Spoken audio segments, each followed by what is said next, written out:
in a few seconds. And also it's a good idea if you record on your side on your computer, just as a backup. Yes, we are. Yes. Thank you. Because we don't trust YouTube. No, quite right. Seconds. Okay, we are live now, and Simone, if you record on your side on your computer. I'll give you now the host. Yes, right? we are. Yes. Thank you. Because we don't trust YouTube. No, quite. Okay.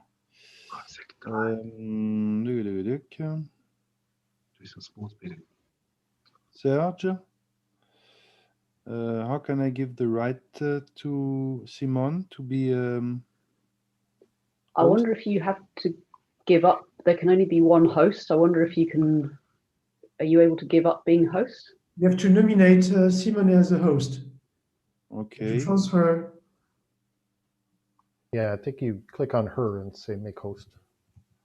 I only see co-host. You are the host. Oh, because I was able to make you host. Yeah. Yes. Yeah. Can you? Okay, I'm going to reclaim a host. Yes, please. Help me, Serge, because I only see. Okay. Yes, at the moment I can't see claim host. Which... No, but I claim the host, and now. Okay, co-host first, and then host. Okay. Thank you, Nate. No. Co-host first, and then host. An advice from Nate, from Eugene.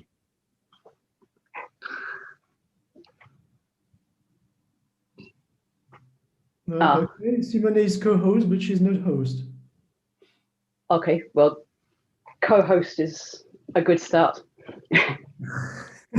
I try to make you host, but doesn't want to. No, I think maybe you can't have two. So maybe if you eventually decide to go to bed after 24 hours listening to the conference, I might be able to take over. But I think co-host will be fine for the moment because the live streaming is working, and that was the only thing that I really needed to be a full host for, I think. Anyway, we'll kick off. So kia ora and welcome to New Zealand and to Otago Polytechnic in the very far south of the South Island of New Zealand. We're looking forward to 2 half days with you, exploring together different approaches to opening up education and opening recognition. So today we're starting off with looking at various different projects within Otago Polytechnic itself, which Otago Polytechnic is sort of hosting the New Zealand bit of this this exciting global conference. And then tomorrow we'll be looking more broadly at different projects around New Zealand. And right away I'm going to hand you over to my colleague Ron Bull, who is the Tumuaki Whakaako of the Maori Development and Kaitohutohu Office, and he's going to offer a mihi whakatau on behalf of Mana Whenua, and Ron will explain exactly what that means. Kia ora, Ron.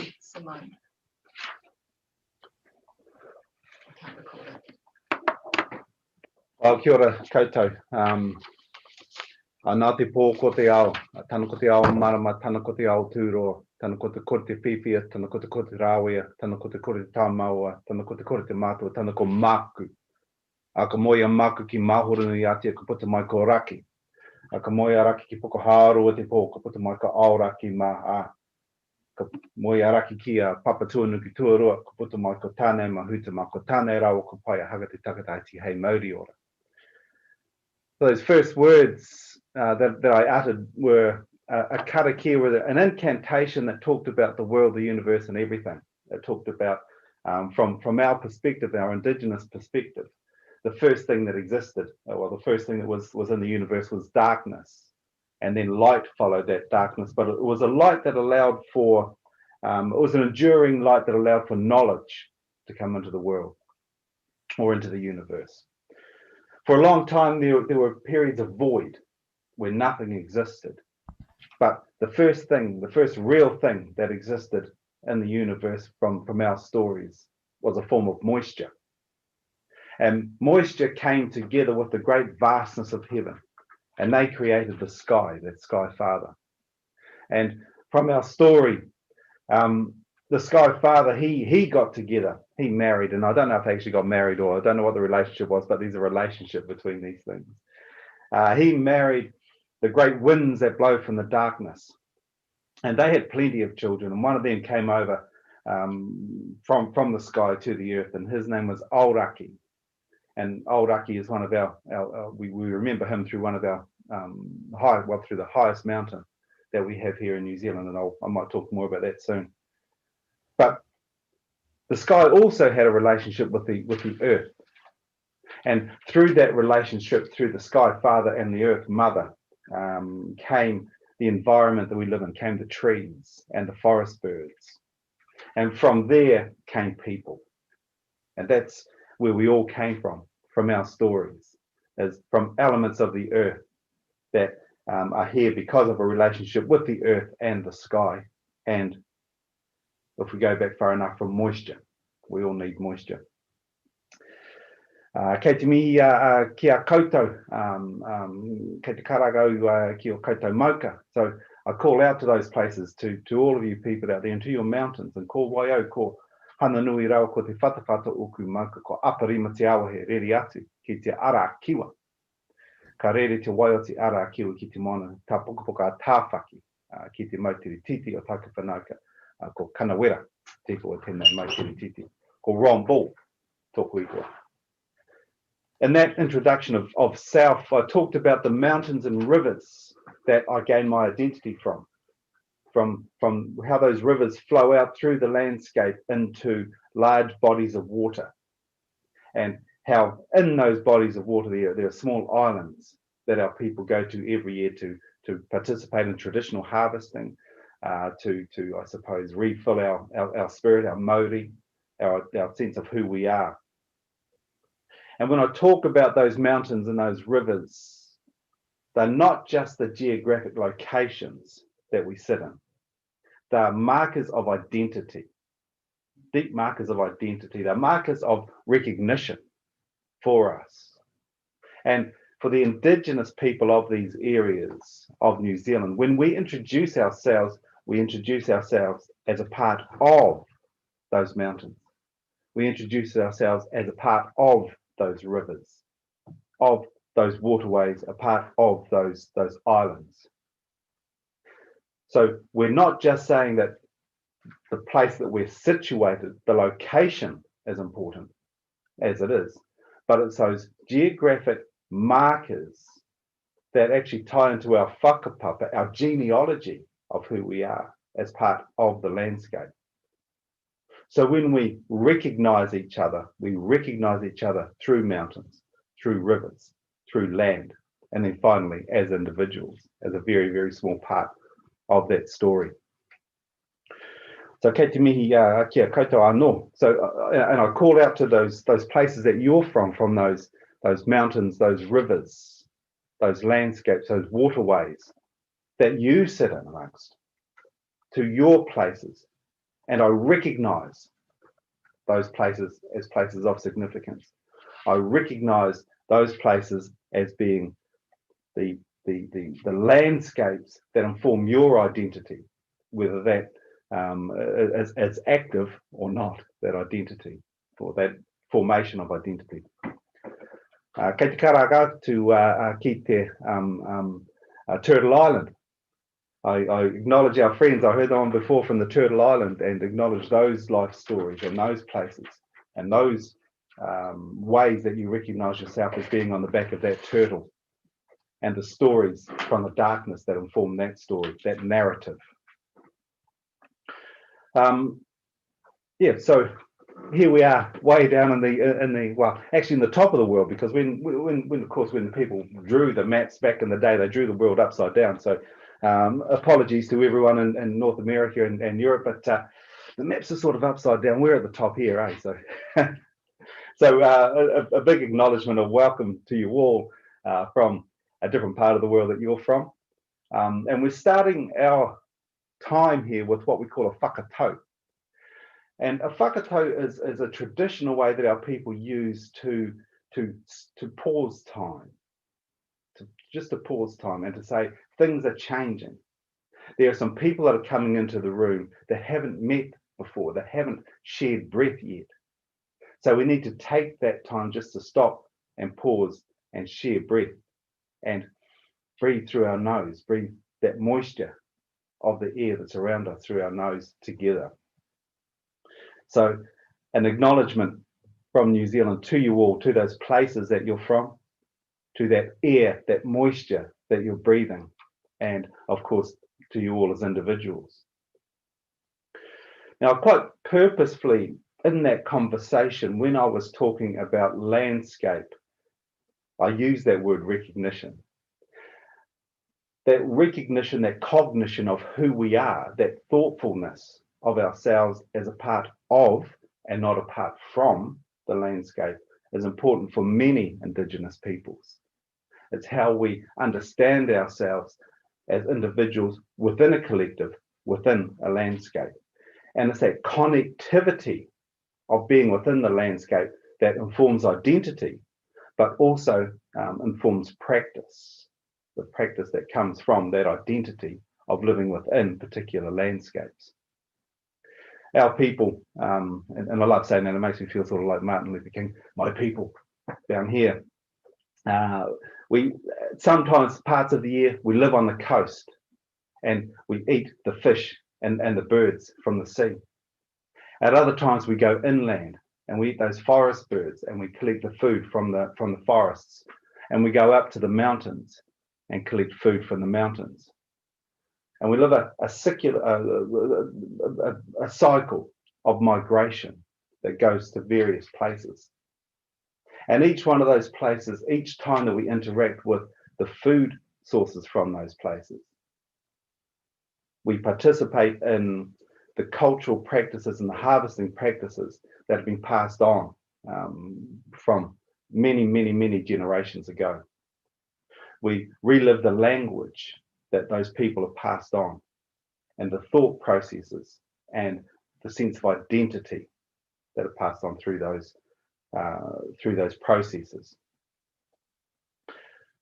When I think about that whole idea of recognition of people in landscape, it's a very short jump and actually connected to the idea of recognition of knowledge systems. The way that we see ourselves, the way that we see the world as Indigenous people located in New Zealand, and I'm suggesting a lot of Indigenous people perhaps think in similar ways. The way that we see ourselves informs our practice and is connected to our knowledge systems. Working here at Otago Polytechnic within a New Zealand context, we've noticed that at times our words and our phrases and our concepts get colonized into the larger New Zealand narrative. But when we do this, unfortunately, just like when we gaze on the landscape and just see a mountain and not actually see the people and the story and the narrative behind or embedded in that mountain or that worldview or that creation story, that significant marker of identity, when our education systems, our Indigenous knowledge systems are viewed by the other, by the colonial other, it's reinterpreted into a system that we sometimes can't recognize. Our knowledge systems become colonized to a space that we can't recognize them. We can't see what they are. They change, they morph, they evolve through that other lens, through the colonized lens.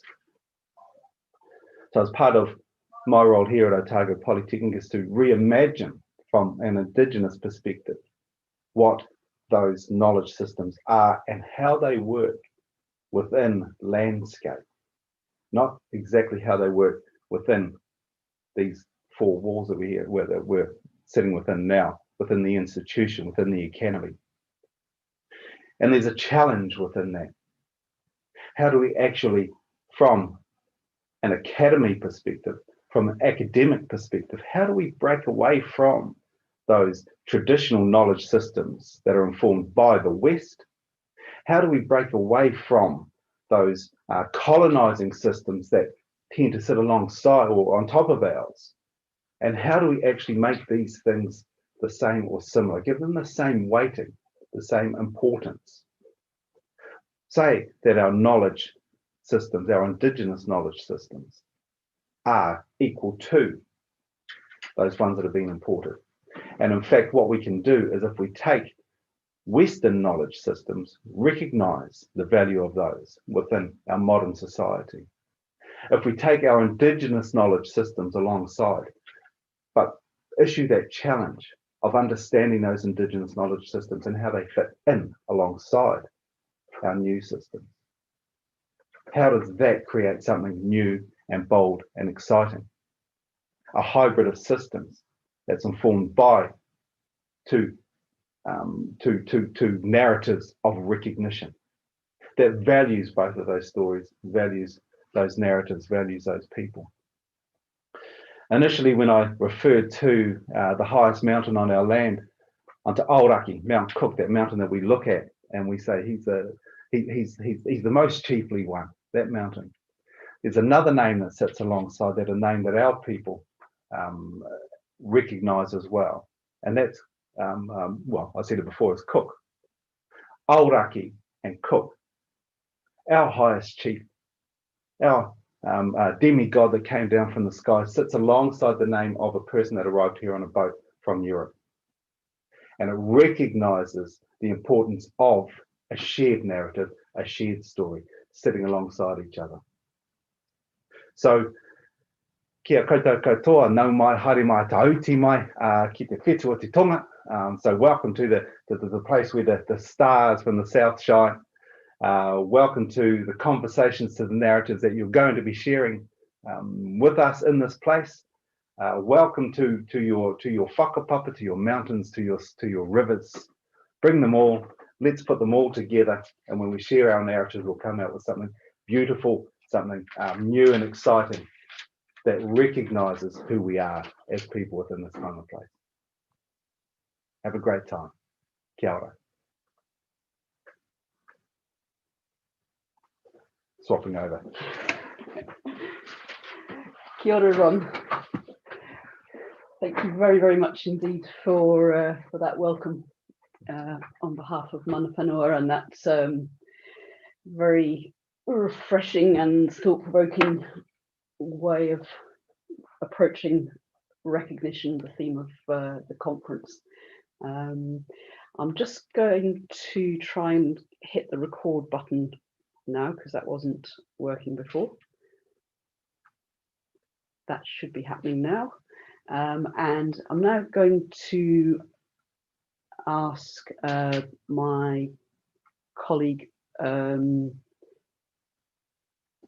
McGurr, who's the Deputy Chief Executive for Learning and Teaching Services at Otago Polytechnic, to give us a bit of an introduction to the culture at Otago Polytechnic, which we believe contributes to the different innovations that we're going to present to you today.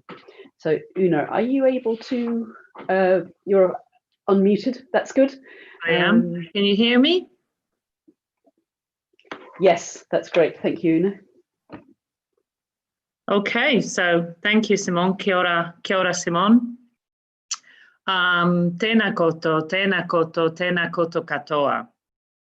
No mai haere mai.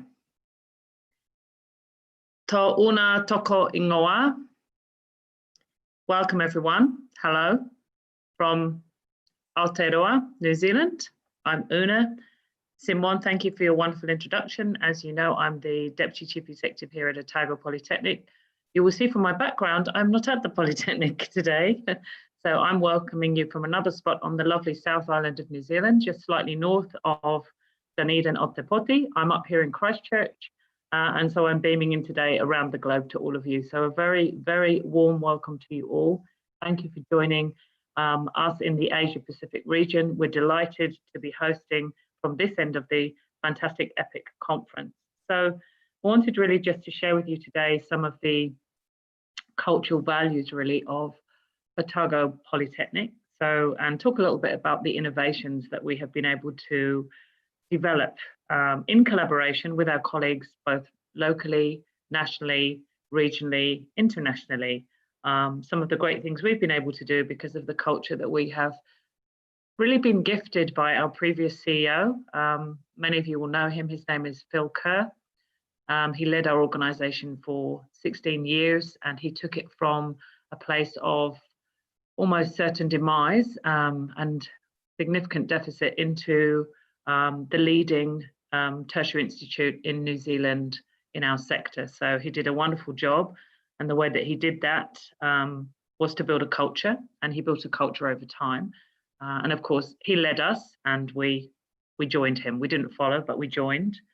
And also we acknowledge here today our new CEO, Dr. Megan Gibbons, who was also instrumental in that culture herself, having been at the Polytechnic for rather curiously 16 years. So you can see that we have almost a familial culture. We call it in New Zealand the whānau, so your extended family. So we operate as a whānau, and we are driven by our values.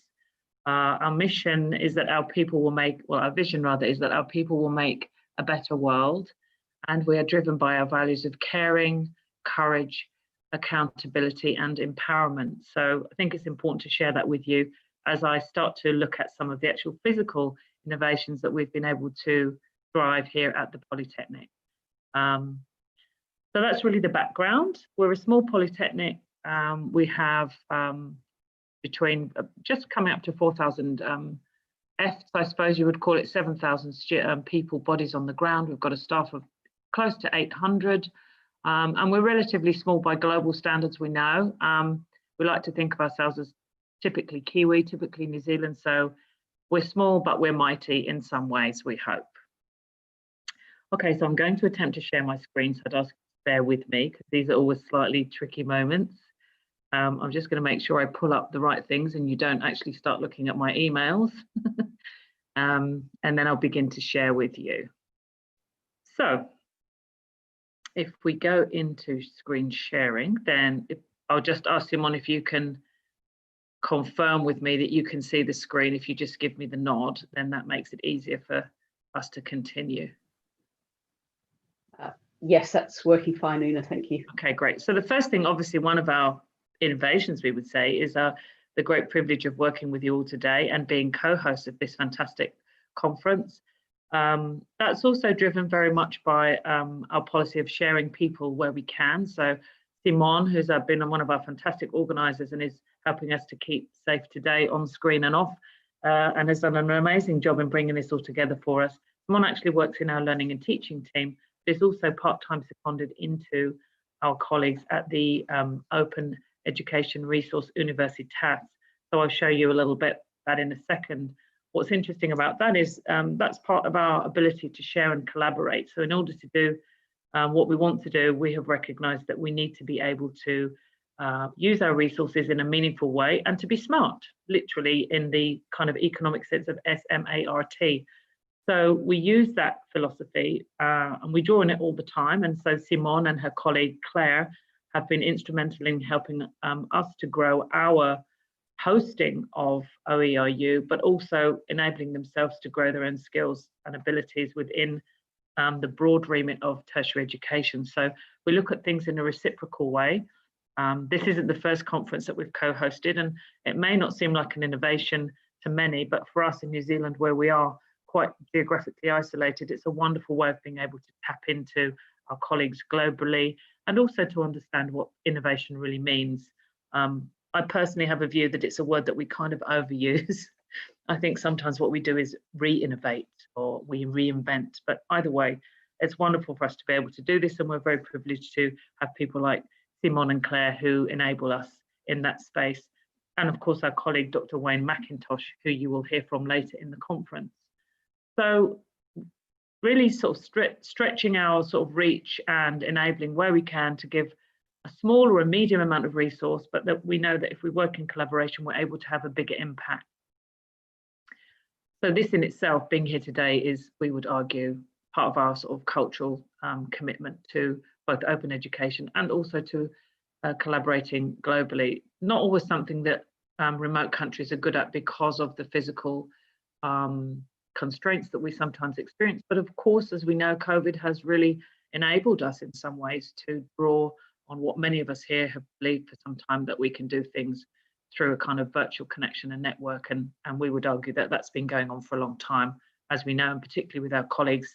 See many of you here from Canada today, and that's been a really important part of our growth as well, connecting into our colleagues around the globe, and particularly in our Commonwealth countries where we have fellow groups of Indigenous peoples. That's also been very important for us. Okay, so a shift over into our next innovation, which I'm sure many of you know about, because I know that many of you are actually members of this organisation, and so thank you for that as well. Otago was really interesting. We took a risk, I guess, and we decided that we wanted to embrace open education, which of course we all know is highly sustainable. We did that, again, that was an initiative led by our former CEO, who frankly could see the benefit of open education long before anybody else in our organisation had even really thought about having it as a core driver. So as in all good things, it happened through a meeting at a conference. So hopefully today there'll be some great innovations that come out of this conference too. And our former CEO, Phil Kerr, met with Wayne McIntosh, Dr. Wayne McIntosh, who is the director of the Open Education Resource Universitas. Now, many of you will be wondering why we called it Universitas, and it's very simple. Legally, in New Zealand, we couldn't call it a university because we would have been in competition with the other universities. So we decided to call it Universitas, which of course you all know is from another language, but basically means place of university level learning. So there you go. That's a small innovation that helped us to get around the rules. More importantly, what does it do? Well, it's a great enabler of free global education, and it's growing considerably. What's interesting too is that in thinking about that as a partnership, we can tell you that, you know, obviously we want to be in partnership, but we also want to see mutual benefit. And I think that's a really important premise for us to consider. It doesn't have to be a financial benefit, but there needs to be a benefit both ways. And of course, what Wayne, Dr. McIntosh, brought with him was a wonderful opportunity for us, because he is actually, he hosts the UNESCO chair, which is pretty impressive for digital education. So there you have a great combination. And of course, as I often share with our colleagues, there are only 2 UNESCO chairs in New Zealand, and Otago Polytechnic holds one of them. So that's a pretty impressive point of difference for us too. And we have to think about points of difference all the time. I'm sure all of you do in your organizations. That's part of your own economic and I would argue pedagogic sustainability as well. So really important for us, and a wonderful collaboration which we've been able to help grow, and we have also benefited from as well. Enabling education around the globe, working with people who might not otherwise have access to education, creating effectively partnership model where a single individual can take credit-bearing courses and programs and effectively stack those credits together, and they are acknowledged and recognised at the partner institutions of OERU. So the potential to earn and learn as you go, and then ultimately for those people who otherwise might not have access to education, to access free education at the tertiary level, meaningful, more importantly, connecting into a network of both content, courses, programs, and people. So for us, that's been pretty amazing. Interestingly, here in New Zealand, it's not as well understood as we would hope. Nevertheless, we have an opportunity now as we shift into a single institution for the tertiary vocational sector. Some of you will have heard about Te Pūkenga. In English, that's the New Zealand Institute of Skills and Technology, which effectively has created a network of 16 subsidiary technology institutes and polytechnics, as opposed to having what before was a network of 16 independent organizations which operated in the vocational sphere. So that big change actually may see a benefit for, we hope, extending access to common open source education, both materials, programs, and latterly in this conference today, I will be talking about how we intend to do that by providing free personnel resource into that, so we can really support the learners through to completion and achievement. So a really important...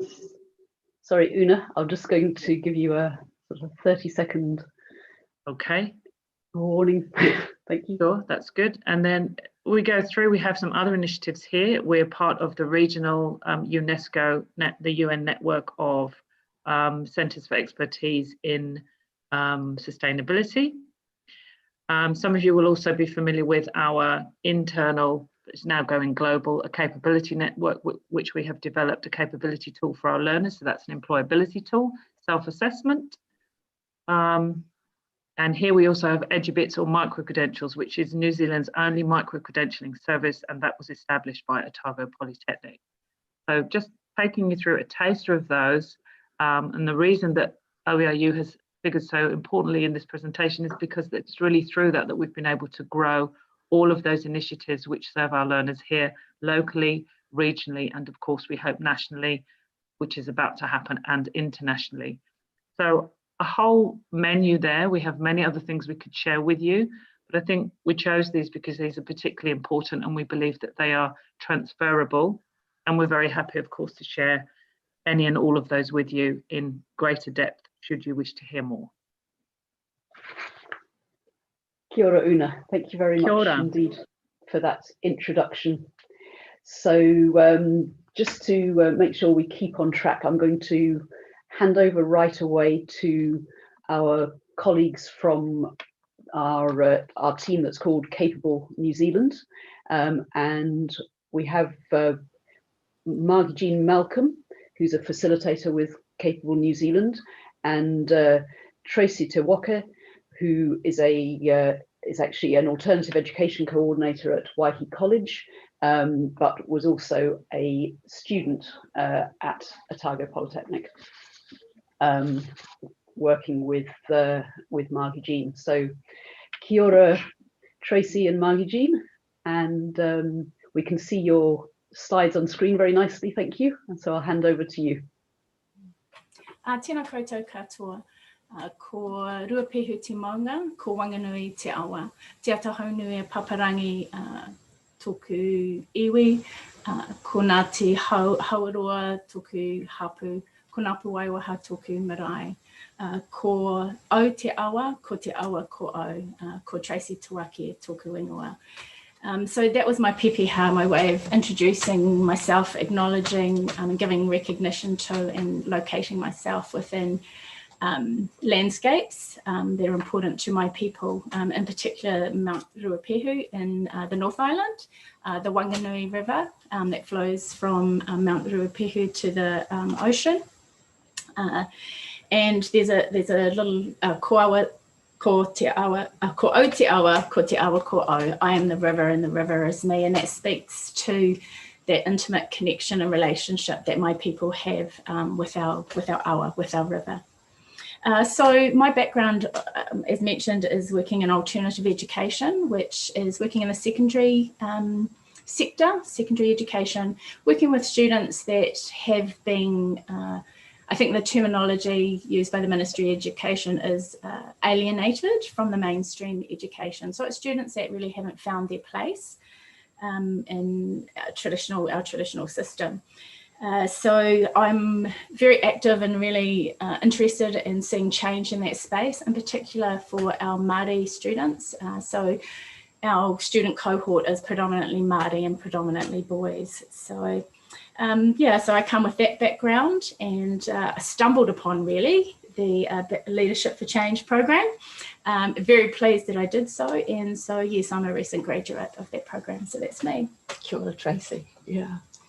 Tēnā koutou katoa, ko Otaputi, rā ko whanganui a tāra o Kuturanga Waiwai, I tipu ake a hau kai Otaputi, I raro I te maru o te maunga o Whakari, I te taha o te moana o te tai o Rawawai, I noho nā anai kei noa motu. Ko Ngāti Pākehā tōku iwi, no ko te rana oku tipuna, ko Margie Jean Malcolm tōku wingawa. So I'm Margie Jean Malcolm, and I have got strong roots back in Dunedin and Otago. My ancestors came from Scotland, and that's a key part of my identity as well as a fifth generation New Zealander now.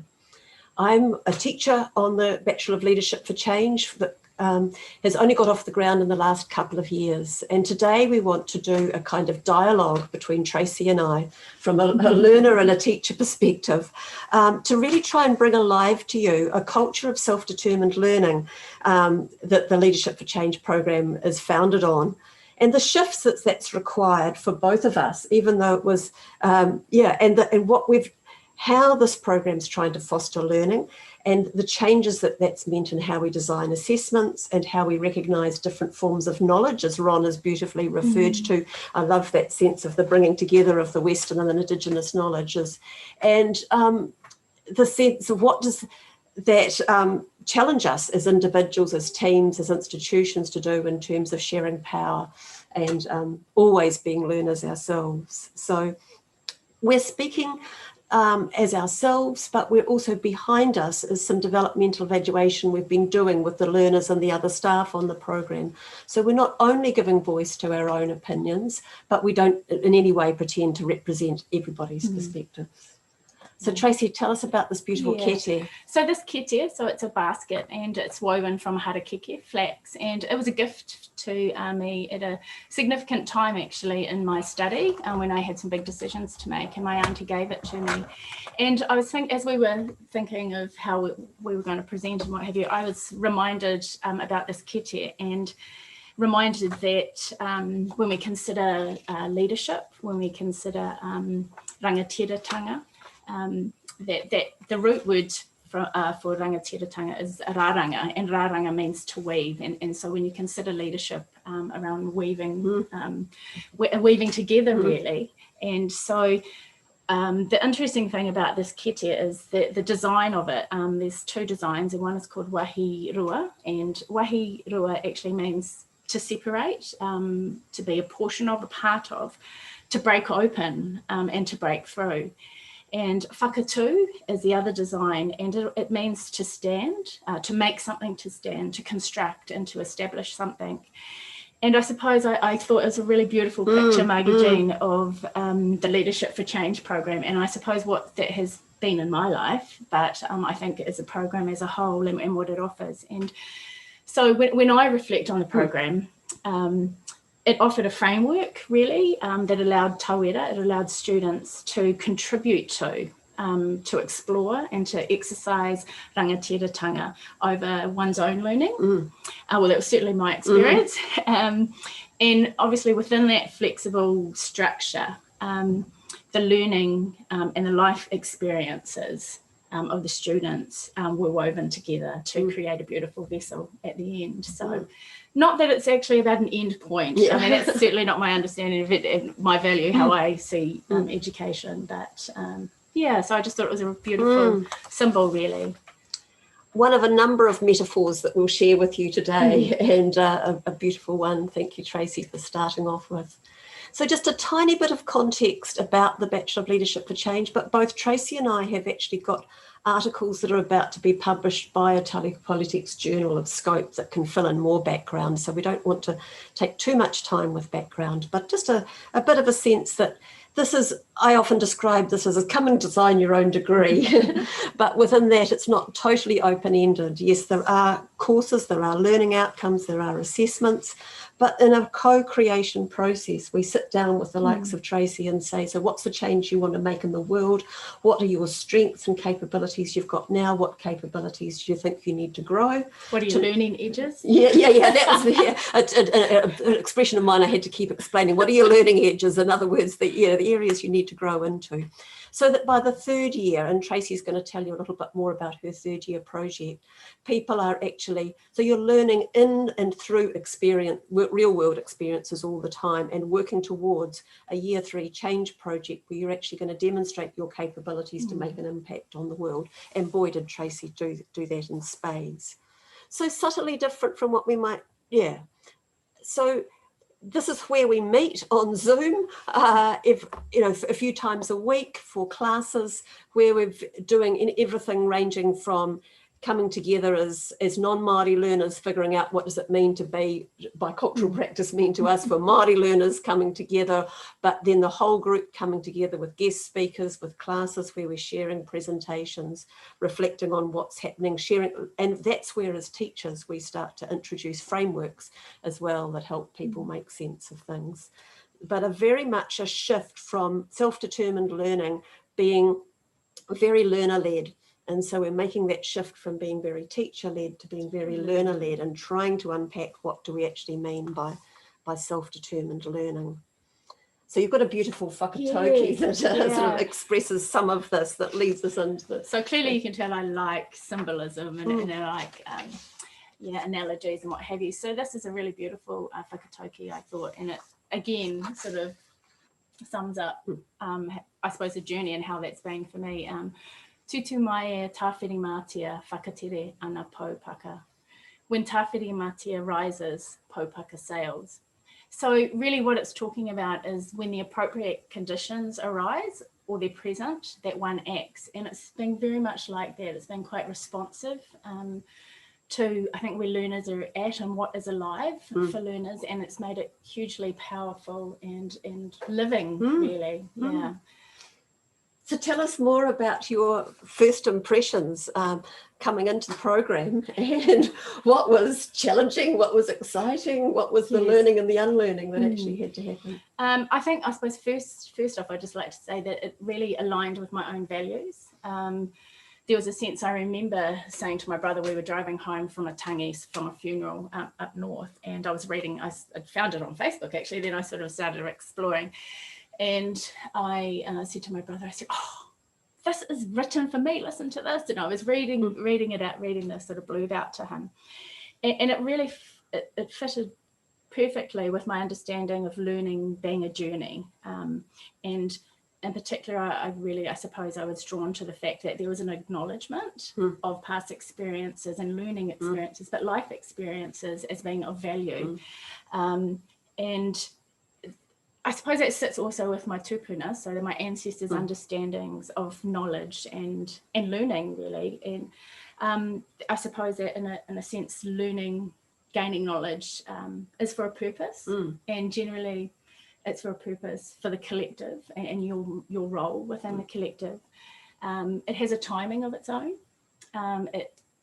In some ways, I think my grandfather used to say, it finds you. At the right time, and you will have the opportunity to step into and embrace the learning when you need it.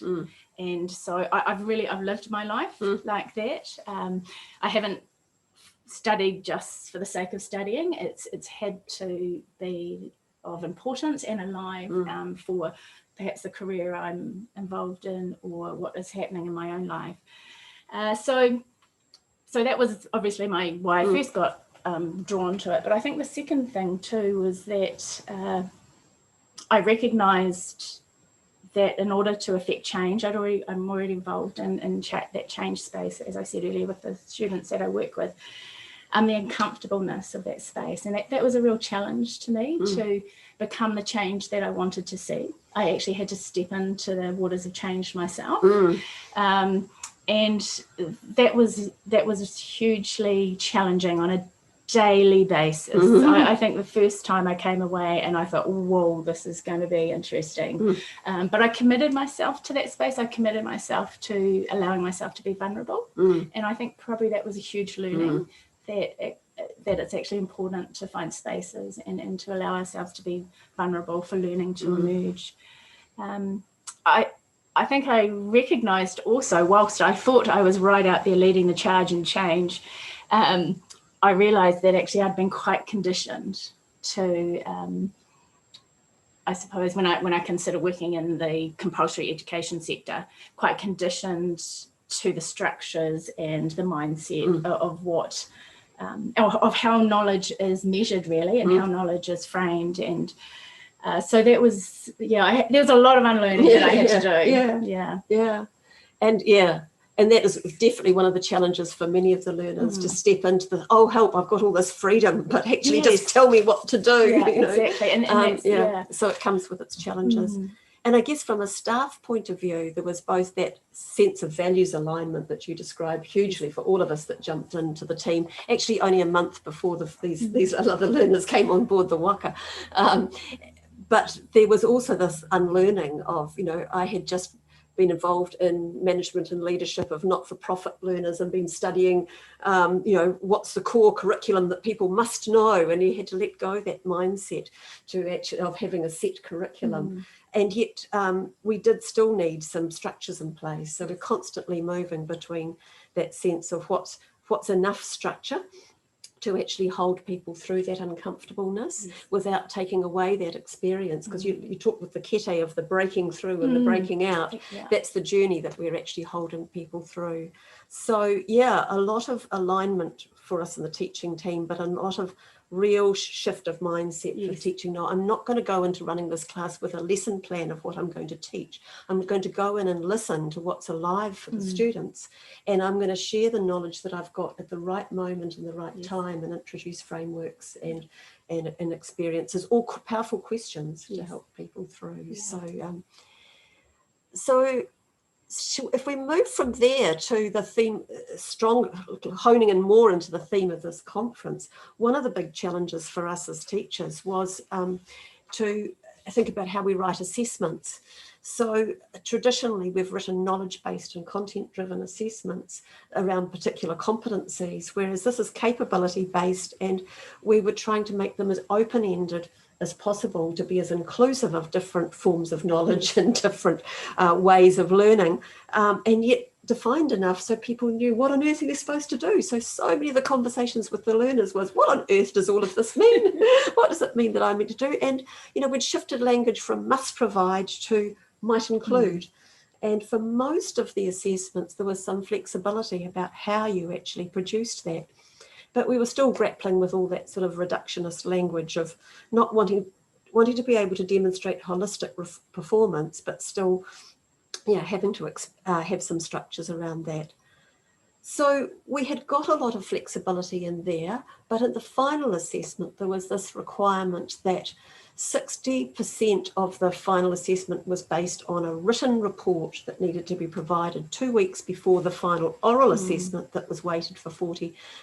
And Tracy's going to tell us her amazing story of the journey of how we got to this, how we got through this barrier that wasn't going to work, and she'll tell us why, through to an outcome that was actually agreed that Tracy could produce instead of a written report, she could produce videos that expressed what would have actually been in a written report, plus one written piece telling us why oral assessment was so important for recognition of mataronga Māori knowledge forms.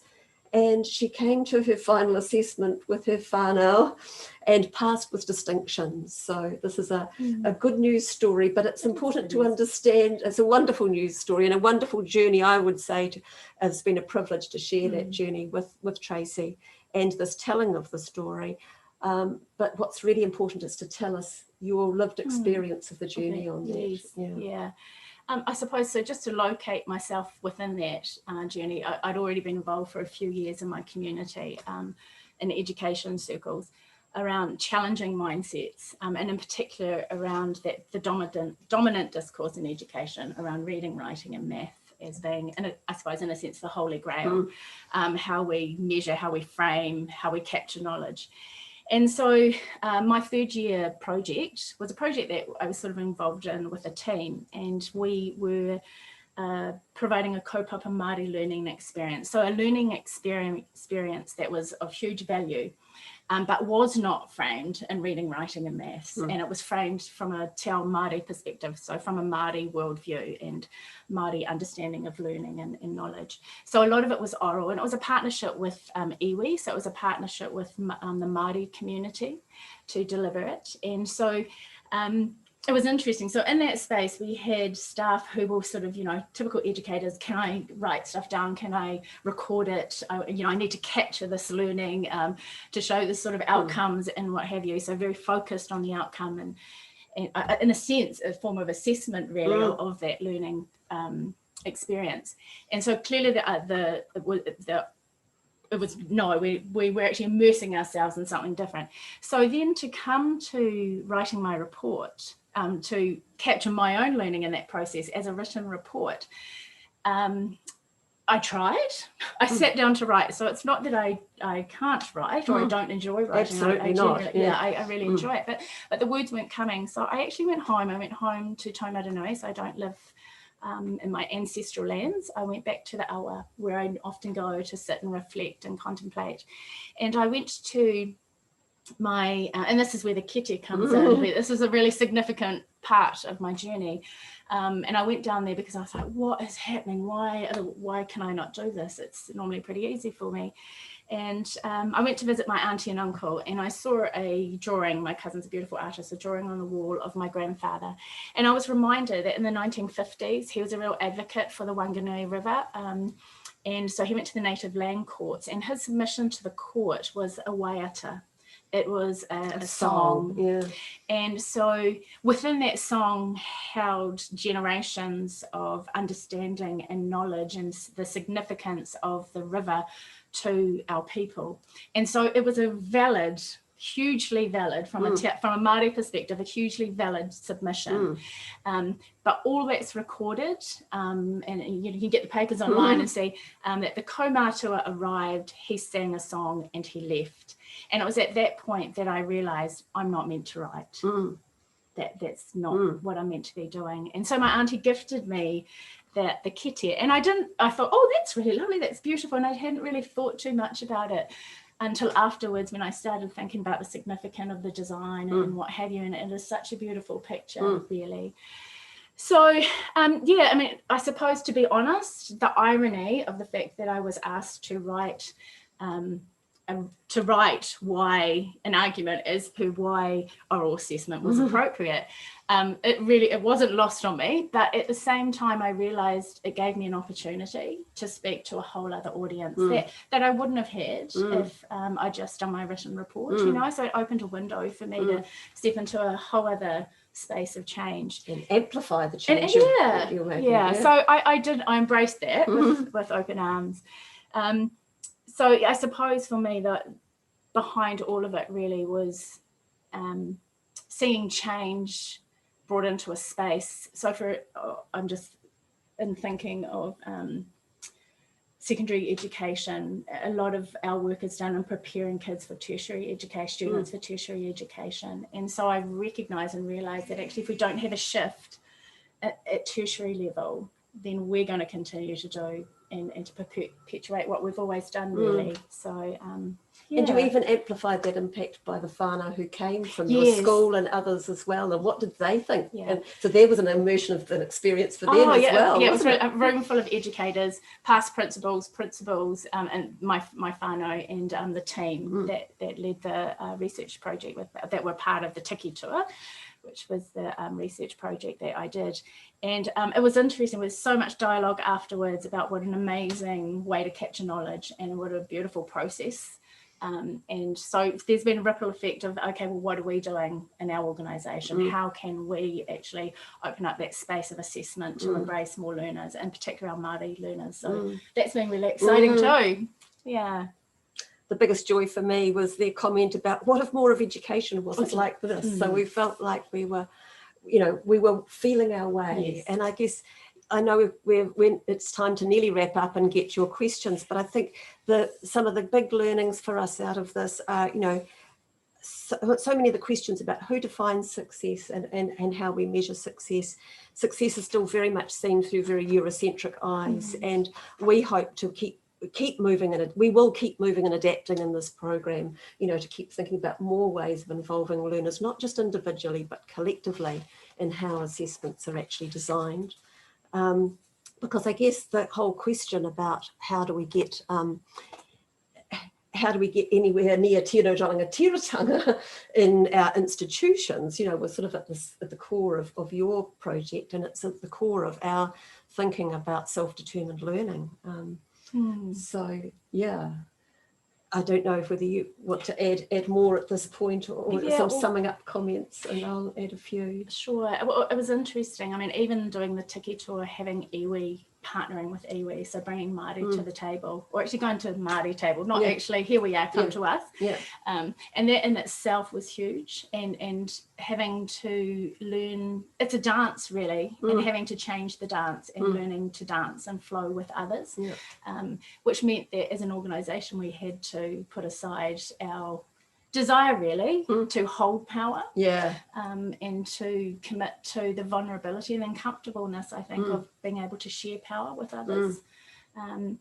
And so that was a really, really powerful space that we're still working in. There's a wee way to go, isn't there? But yeah, so I think that's probably one of the things, maybe, Jean, that has been really powerful for me in that sense of recognising the work to do in that space. I think your words about sharing power and shifting power, you know, are really, really important, because I think in that sense I quite like the image of the wave and us surfing something. We fall off that board sometimes, you know, and sometimes the sea's a bit calmer, but actually we're continually moving and changing. We're like a little very alive, living, learning leadership laboratory, a little microcosm, a very alive, living organism. And if we ever get to the stage where we think that we've arrived and that we've got the answers, then that's when we're at the risk of recolonising education. So I think our commitment is very much to be humbly listening, keeping on observing the sea, like your whakatauki, noticing what the conditions are, noticing how we need to keep shifting on that surfboard, and how we keep adapting to what's emerging from the culture of the learner. How can we keep breaking down those barriers? How can we make an environment for everybody to thrive? And I was just going to say, also having a safe space, creating a safe space for the uncomfortableness. I think sometimes we want to run from that. We'd prefer to run from the uncomfortableness and the messiness that happens. And I think about, you know, sailing, navigating the seas, and it's certainly not always smooth sailing, but there's something, it takes courage really to allow yourself to be in that vulnerable space, yet it's out of that space that emerges some really beautiful things and a pathway forward really.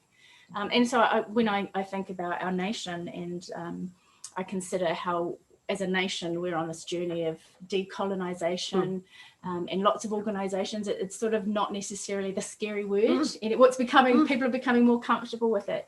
And I suppose the challenge for us is, as you've said, it's to not stop there, because we run the risk of recolonising really. That, you know, what would be the purpose of working in the space of decolonising in our organisations if we don't move into the next stage, which is tino rangatira, which is the sharing of power, the sharing of resources, and acknowledging and making room at the table for the Indigenous voice and space. And so as a nation, we're very privileged to have Te Tiriti o Waitangi, which really is a model of what could be. So hopefully, I'm very sorry at that point when you're saying very importantly, that wasn't a stopping point, but a starting off point, that I will need to, would just like to have a little time for one or two questions maybe. We've just got 3 minutes before the next session starts. That was a wonderful, very inspiring description from both of you, and great to hear from the learner and the teacher's side. I think that's very, very refreshing, and very exciting to hear how that program is going. Is there anybody online who'd like to ask a question?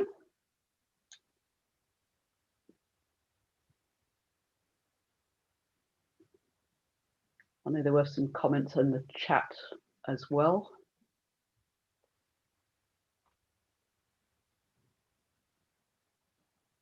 Don't be shy.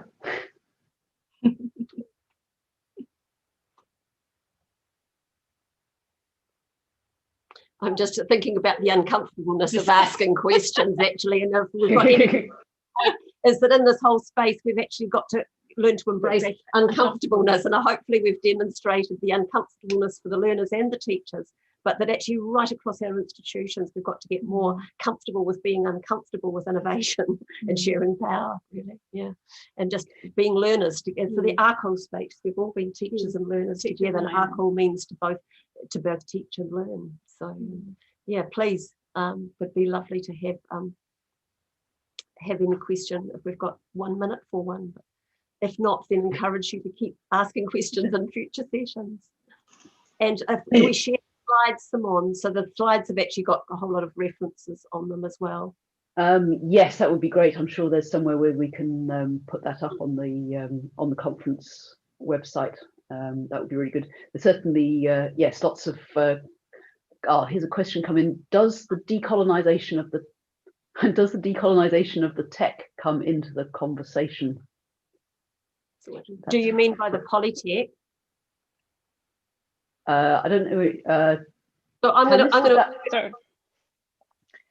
Sorry, it's I mean, it's a question that's come up a few times today in terms of the platforms on which these systems sit on, and the new micro-credential platforms that are emerging. So I'm wondering whether that there's any sort of friction that comes into play in these systems on which our activities are sitting, and that are, you know, very much coming from they're not necessarily coming from a decolonization design. Yeah. So I think probably the brief answer is that, yes, while Zoom has been amazing, you know, as a technology to bring us together across so much, to make learning accessible and inclusive, there's nothing like the face-to-face time that we really go into bat for, to have at least a couple of times a year when we can actually get people together face-to-face. And that is one of our big challenges, is to find ways to build the kanohi, ki te kanohi, the face-to-face. And I think on reflection, there was a point in my learning earlier on where I was finding it very uncomfortable, and I committed to go to the intensive and meet face-to-face, and that is what shifted things for me. So yeah, so, and that's, you know, an Indigenous space. I mean, even wanting to present, I had to really work through doing videos, because I would have preferred the face-to-face panel. I mean, we did have that as well, but yeah, so I mean, there's work and there's learning to do in that space. And I mean, when you consider, you know, we're ever evolving and adapting, and logistically, we can't all meet face-to-face all the time. So there is a need to embrace some of the technology and make it work for us, really. Yeah. Okay. That's probably all she's got. Yeah. That's great. Thank you very much indeed for that. And yes, it's a shame we have to move on, really, but it's also, we've got a great next talk coming as well, so I don't want to hold that one up too much. Thank you very much to both of you for your contribution. And we're now going to move on to another aspect of our Capable New Zealand team. We have two facilitators from there, Glenys Kerr and Heather Carpenter, who are going to talk to us on the subject of valuing and validating difference. And so kia ora, Glenys and Heather. Would you like me to share your slides?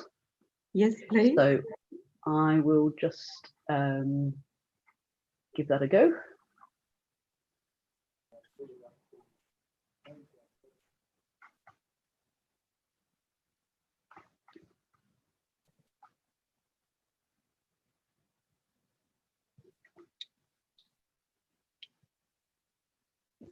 There we are.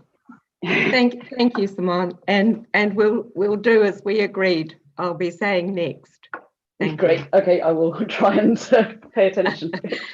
Okay. Kia ora tātou. Greetings to you all. Thank you for joining us for this presentation today.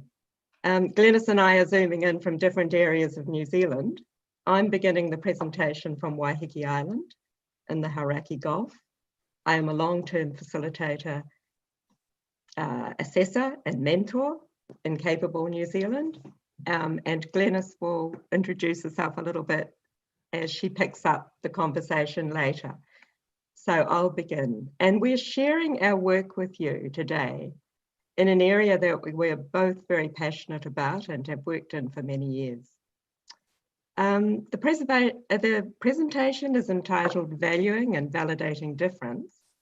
And the difference we're referring to is the uniqueness of the individual learning experiences that appear in front of us in the form of our learners. People of diverse cultures, very different backgrounds, different geographical locations and knowledge systems.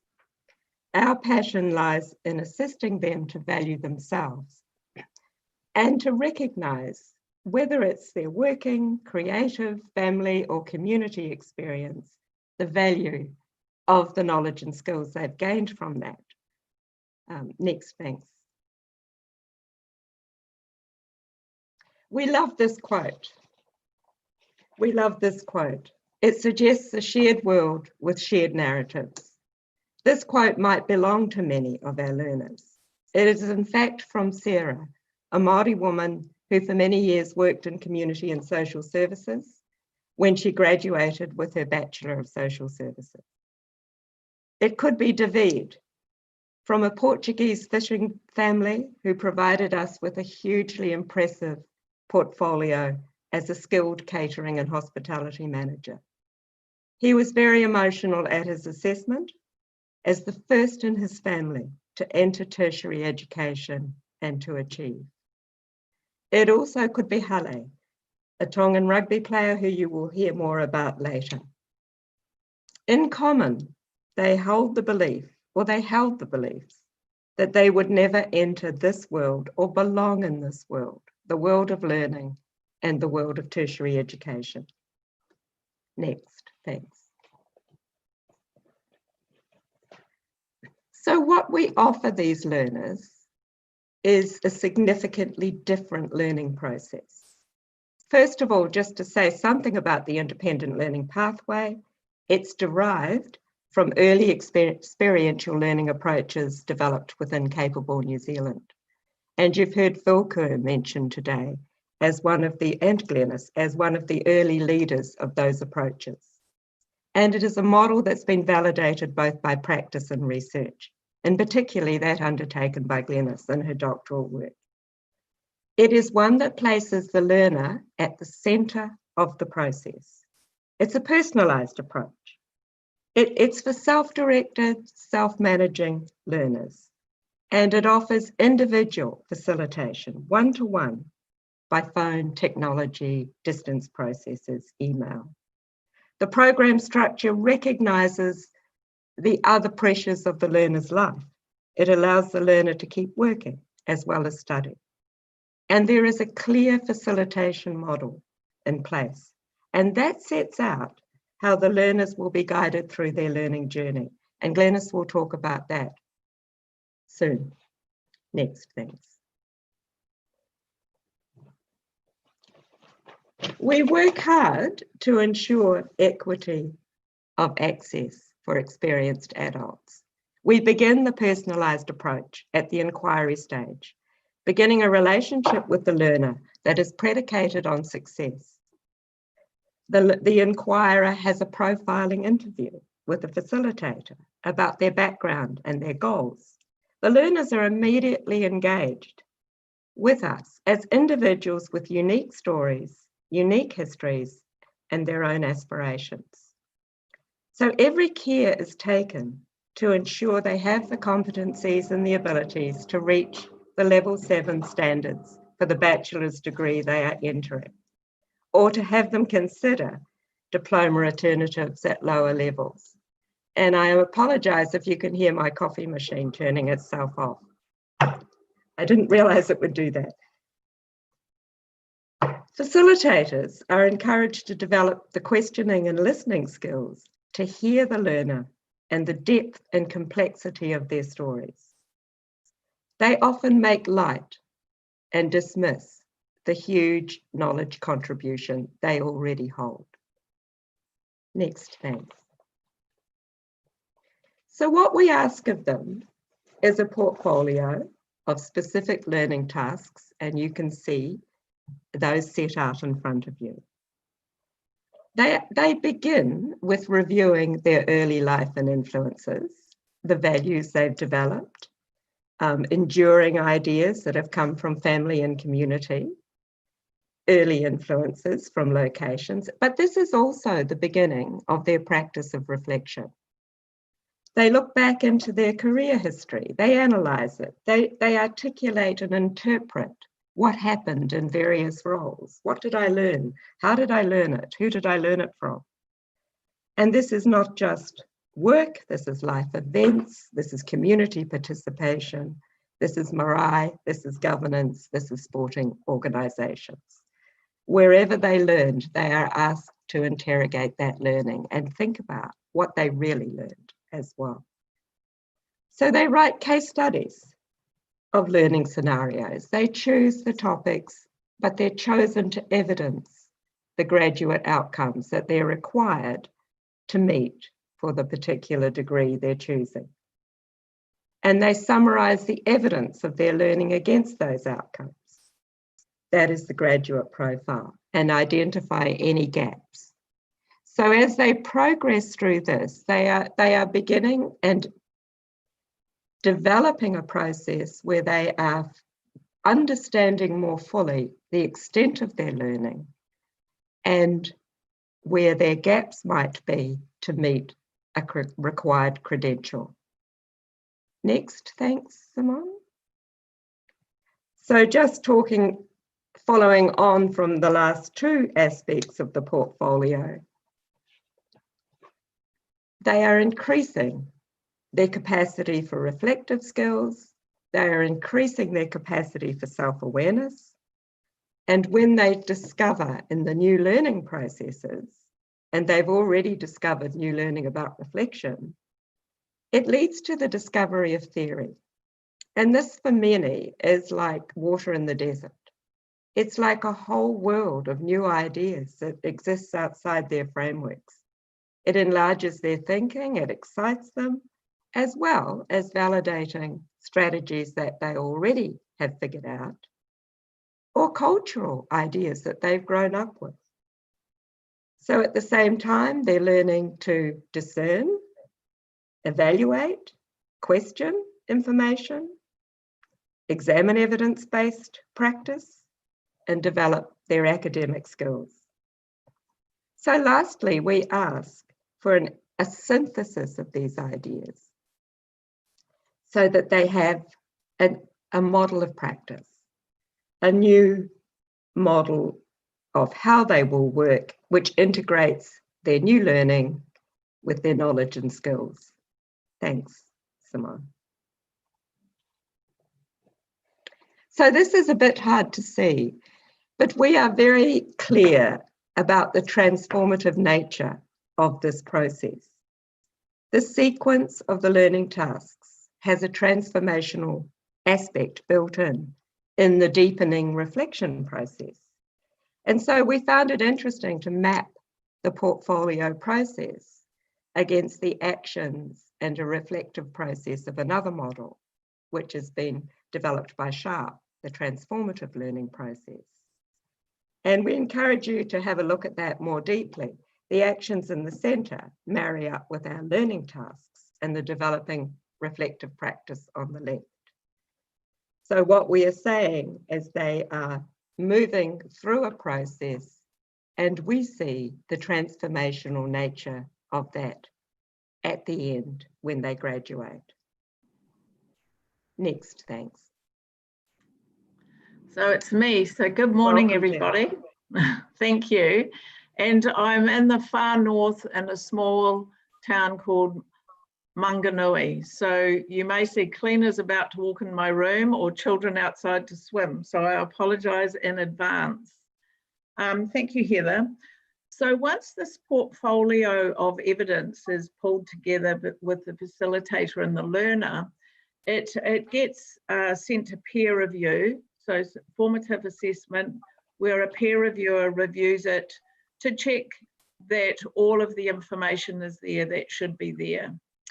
And then once completed, it goes to a panel of assessors who read this information and then prepare to meet with the learner where they conduct an oral assessment. Now, this oral assessment is a summing up of the portfolio of work. So that ability again to sum up and synthesize, usually in that sort of same order of learning tasks, who I am and why I am, and my career history and what I now know, and as well as the new learnings and the deep reflection. a lot of the learners are really nervous in this oral assessment, but the assessors make them feel really comfortable and talk about it being a professional conversation. So they engage with curiosity rather than an attempt to catch them out or test them on a certain theory. And it becomes a very, very powerful process where the learner again undergoes a transformative process in that time. Hence where I wrote this comment about, you know, often when the learner is writing, it's quite cold and sometimes quite clinical, and it's on paper and there's no movement. But when they speak out loud, everything they know and have learned comes out, and it's powerful. And I made that comment, you know, when they speak out loud and to a panel of who they see as experts, that they start to believe they actually know a lot. Next. So Heather alluded to the model of facilitation, which due to my doctoral studies, I engaged with I think over 400 learners and asked for information about the learning process, about what they learned personally and professionally, and actually what was the role of the facilitator. And what came out of that was some powerful messages, which I then broke into these 4 themes. Oh, excuse me. Sorry, not now. Okay, not online. So 1 hour. Thank you. Sorry, that was the cleaner. So one of the first messages that came through that was around the importance of fit between the learner and the facilitator, and which absolutely fascinated me because I often thought it could be around age, ethnicity, something in common. And all of those things mattered. But of course, one of the key things that mattered was location. Learners wanted to meet their facilitator face to face, which then built a relationship a lot quicker and a lot faster than if you're on Zoom or phone or email.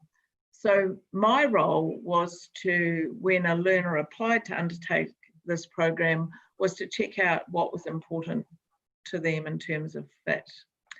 And then the second principle was around relationships. And learners, in short, said, we want to know our facilitator cares, that we matter, and relationships are quickly formed if that respect and trust and empathy is there, and that the facilitator is genuinely interested in them and their story and their learnings and can relate to them. And I've just put because Heather and I are both career practitioners and a lot of our thinking has been born out of our work, one of the career theorists, Munson, talks a lot about creating a mattering environment. The third principle was skills, knowledge, and attitudes. And so I developed a competency framework about what I believed and what my other colleagues, facilitators, and assessors believed were important to be an effective facilitator. And in part, a lot of that was around, you know, belonging to a professional body.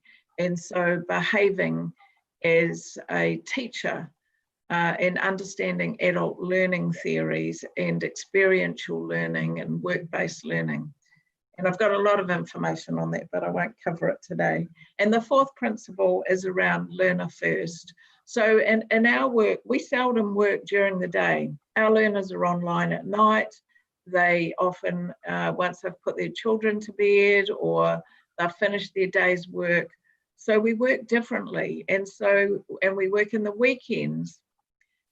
We certainly don't have a 9-to-5 job, and our role is to fit in as much as possible and as fairly as possible when it works for our learners. Next. This is just a quote that I created to kind of sum up the role of facilitating for transformation.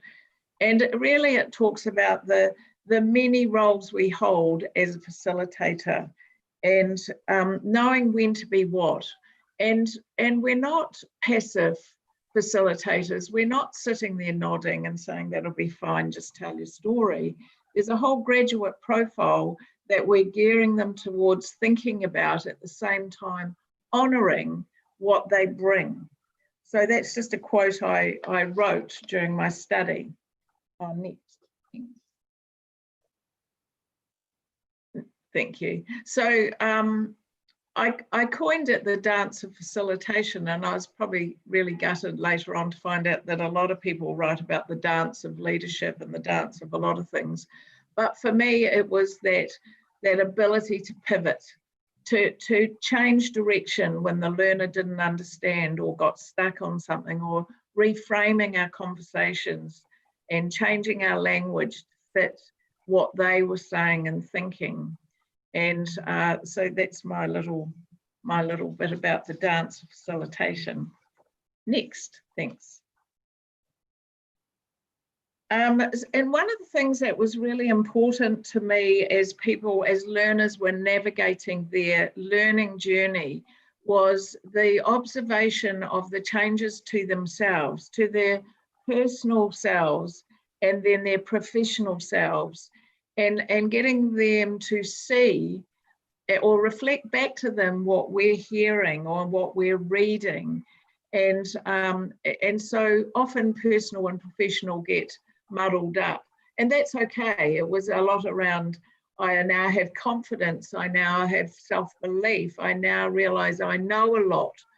And as well as that, we wanted to see what changes to their profession, their professional practice. So if they were social services workers in the community, what changed to their workplace? What were the benefits?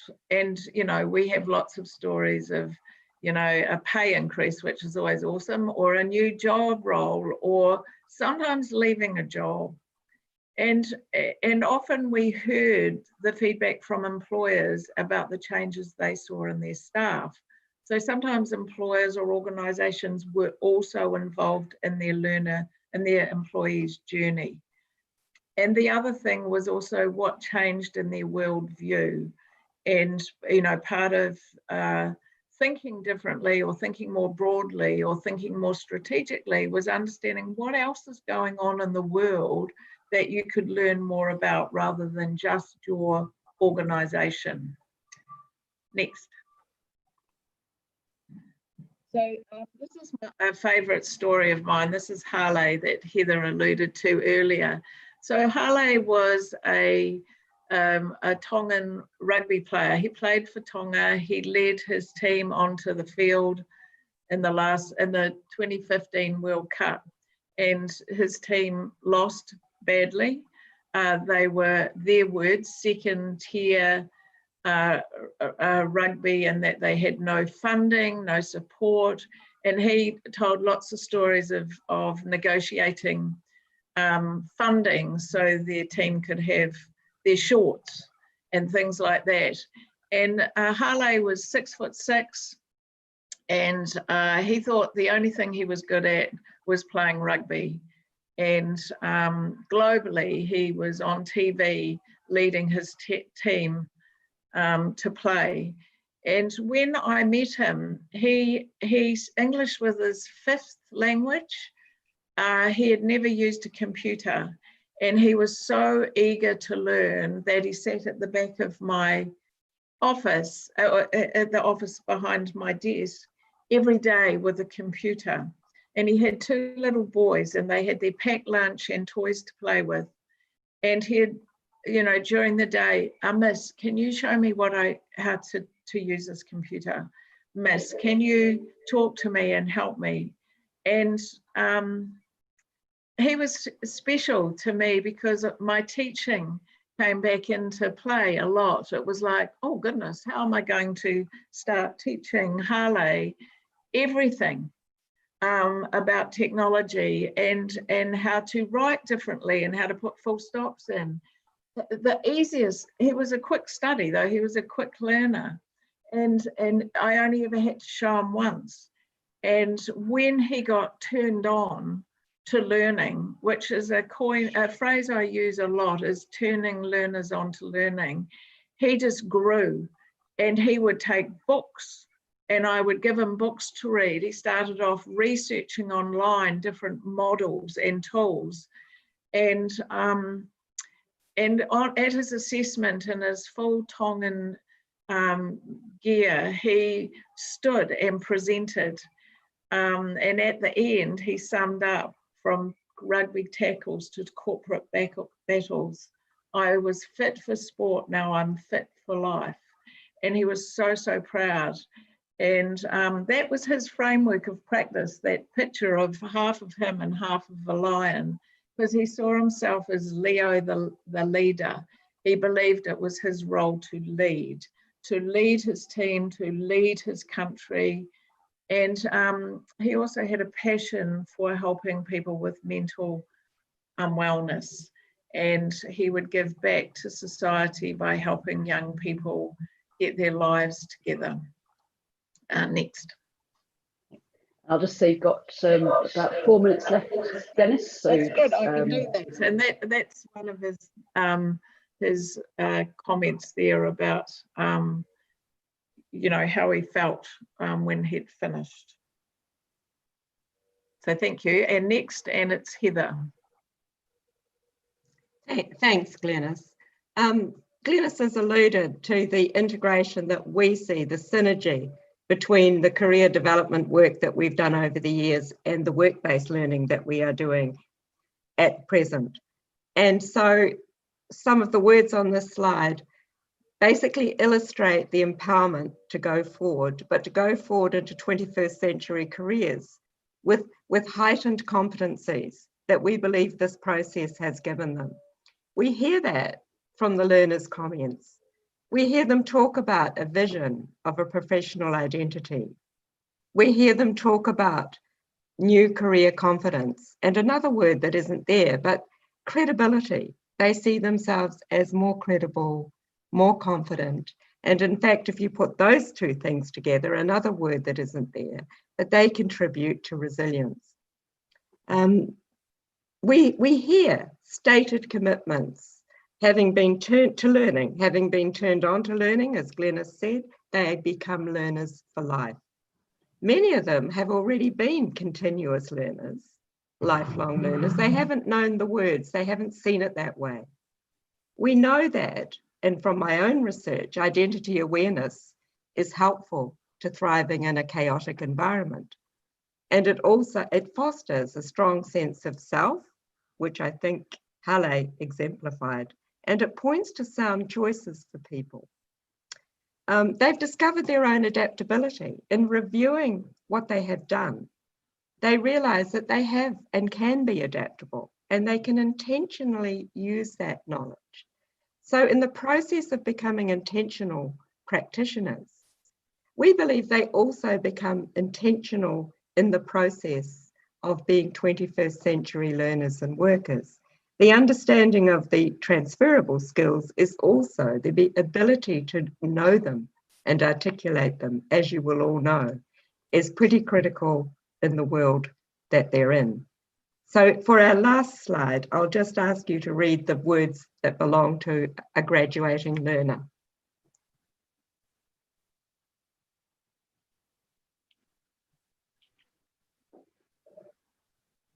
I'm hoping that slide illustrates pretty much what I have just said. But this is fairly typical of the kind of outcomes that we see in this process. And this is the learner's voice. So thank you very much. And I'm not sure if there's time for questions. We have, thank you very much indeed. About 1 minute for questions. Thank you very much. I think one of the fascinating things about that was the focus on self-recognition of learning. You know, that they get a qualification at the end of it, but also there's so much of the learners recognizing what they know was yes, a great outcome of your program. So thank you for that. There's a question there. Okay, and we have a question. Is all recognition directed towards specific credentials, or is there also some free-floating recognition, perhaps general education level to the NZQF?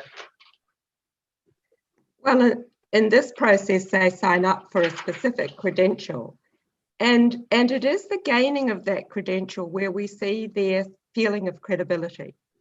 So while there's free floatingness in their choice of what they put in their portfolio, as long as it meets our graduate profile and matches, it is their story to gain that credential. I'm not sure if that answers the question, Glenys. I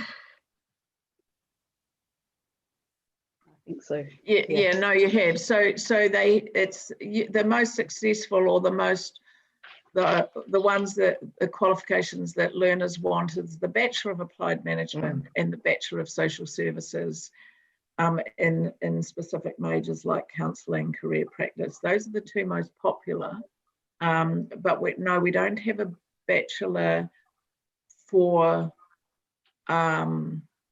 where they create the name of the qualification. We have a grad dip and a master's and a doctorate where they can design their qualification for a specific area. But this is the independent learning pathway against a program that's already taught. Yeah, so. But are there options within it that they can sort of take something that, you know, it would be, say, an option, it would be an elective that they can get recognized for something that could be part of that larger program? Can that be a one-sentence answer, because we'll have to move on to the next one? That's okay. I can follow up in other ways in any case. Okay. Thank you. Cool. Thank you very much. Kia ora, thank you very much, Glenys and Heather. I'm now going to hand over to my colleague who's here in the room with me, Amber Paston. Her job title is Operations Coordinator. She's going to talk to us about the I Am Capable project within Otago Polytechnic. So I'm just going to share her slides, I hope. Check which one is yours.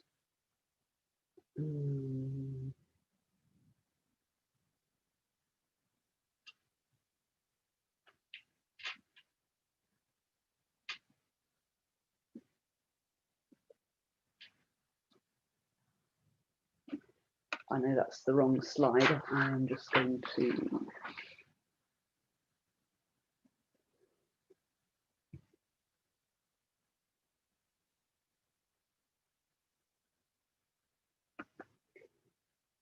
So I'm just going to stop sharing altogether and get the right one open. Oh, yeah, that's it. Right.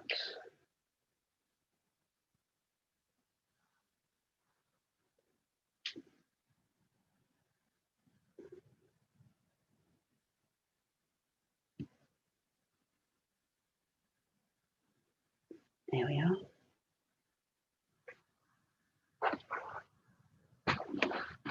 Hopefully that's going to work. Thank you.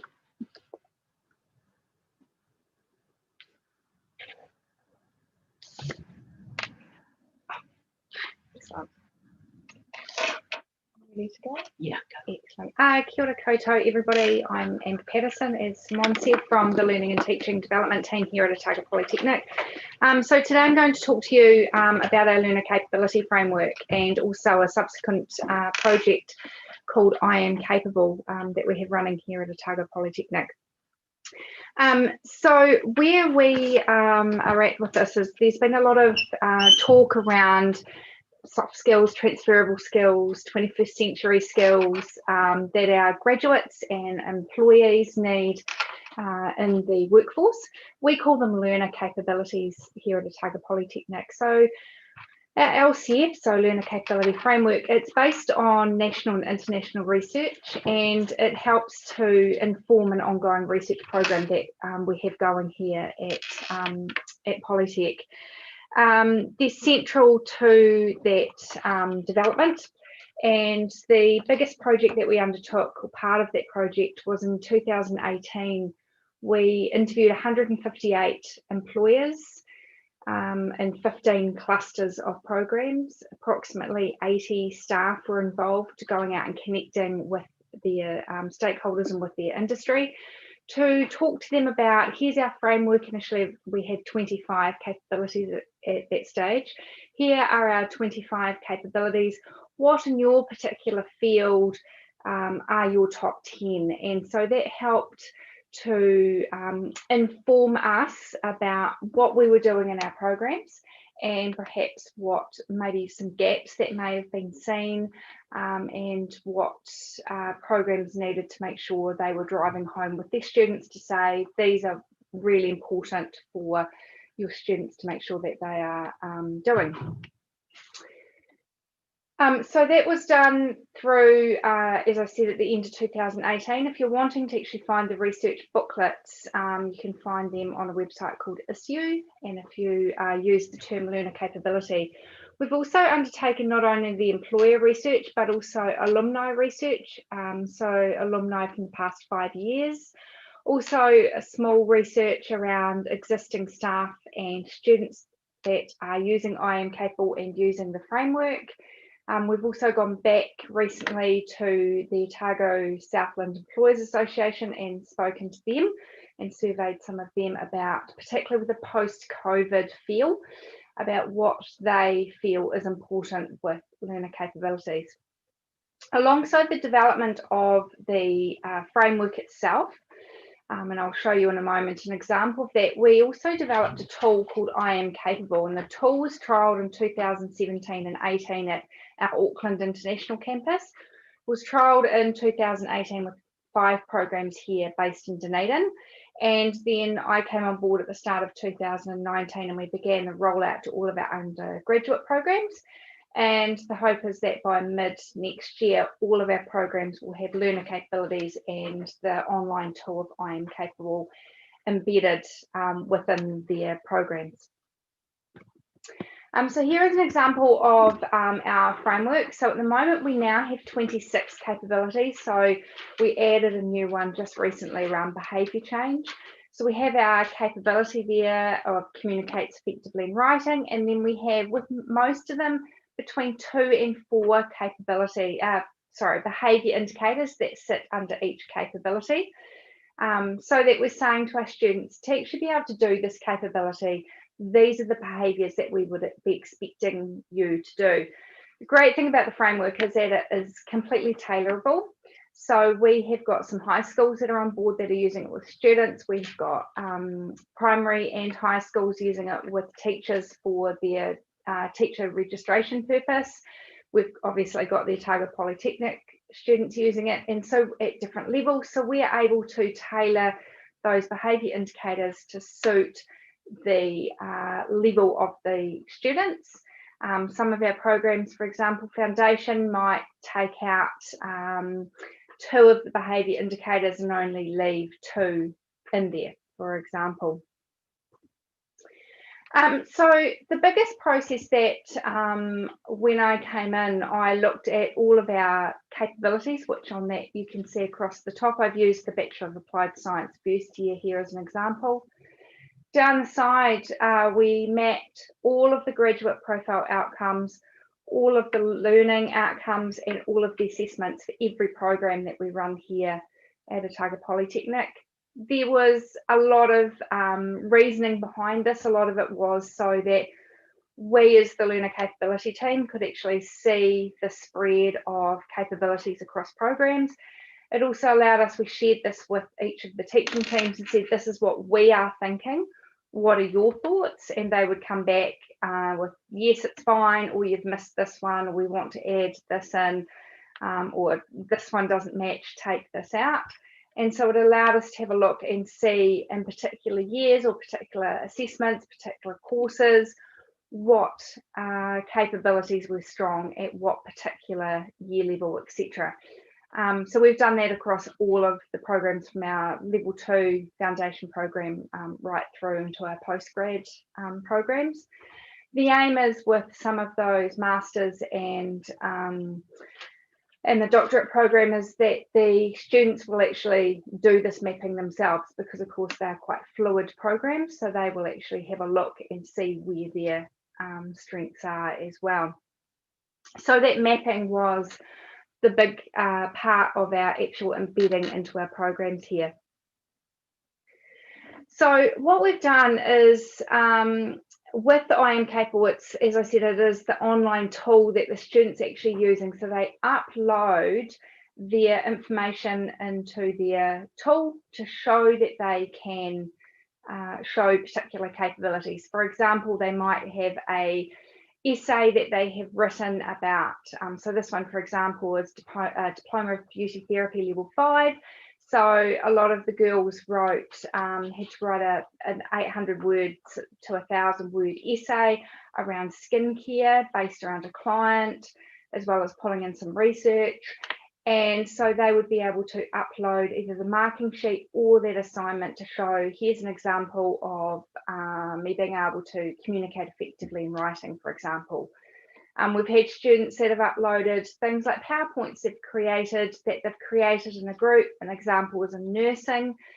They had to identify a community problem. They had to go out and interview people. They had to create a PowerPoint. They had to do it in a team. They had to stand up and present. So within that one PowerPoint that they actually uploaded into their tool, they were actually covering around 8 to 9 capabilities. Within the actual tool itself, and later in the slides, hopefully we can share those with you, there are some demonstration logins, so you can actually log in and have a look around I Am Capable. So within the tool, we've loaded our frameworks. We've said, here's our framework for our teaching. Here's the framework within I Am Capable, so the students can use this as a tool for driving employment. So they can actually use this as a curriculum vitae, showing their capabilities. So this one, for example, is looking at all of the students in Diploma Beauty Therapy, the grade out student. It's actually one student who has withdrawn from that program, switched to another program.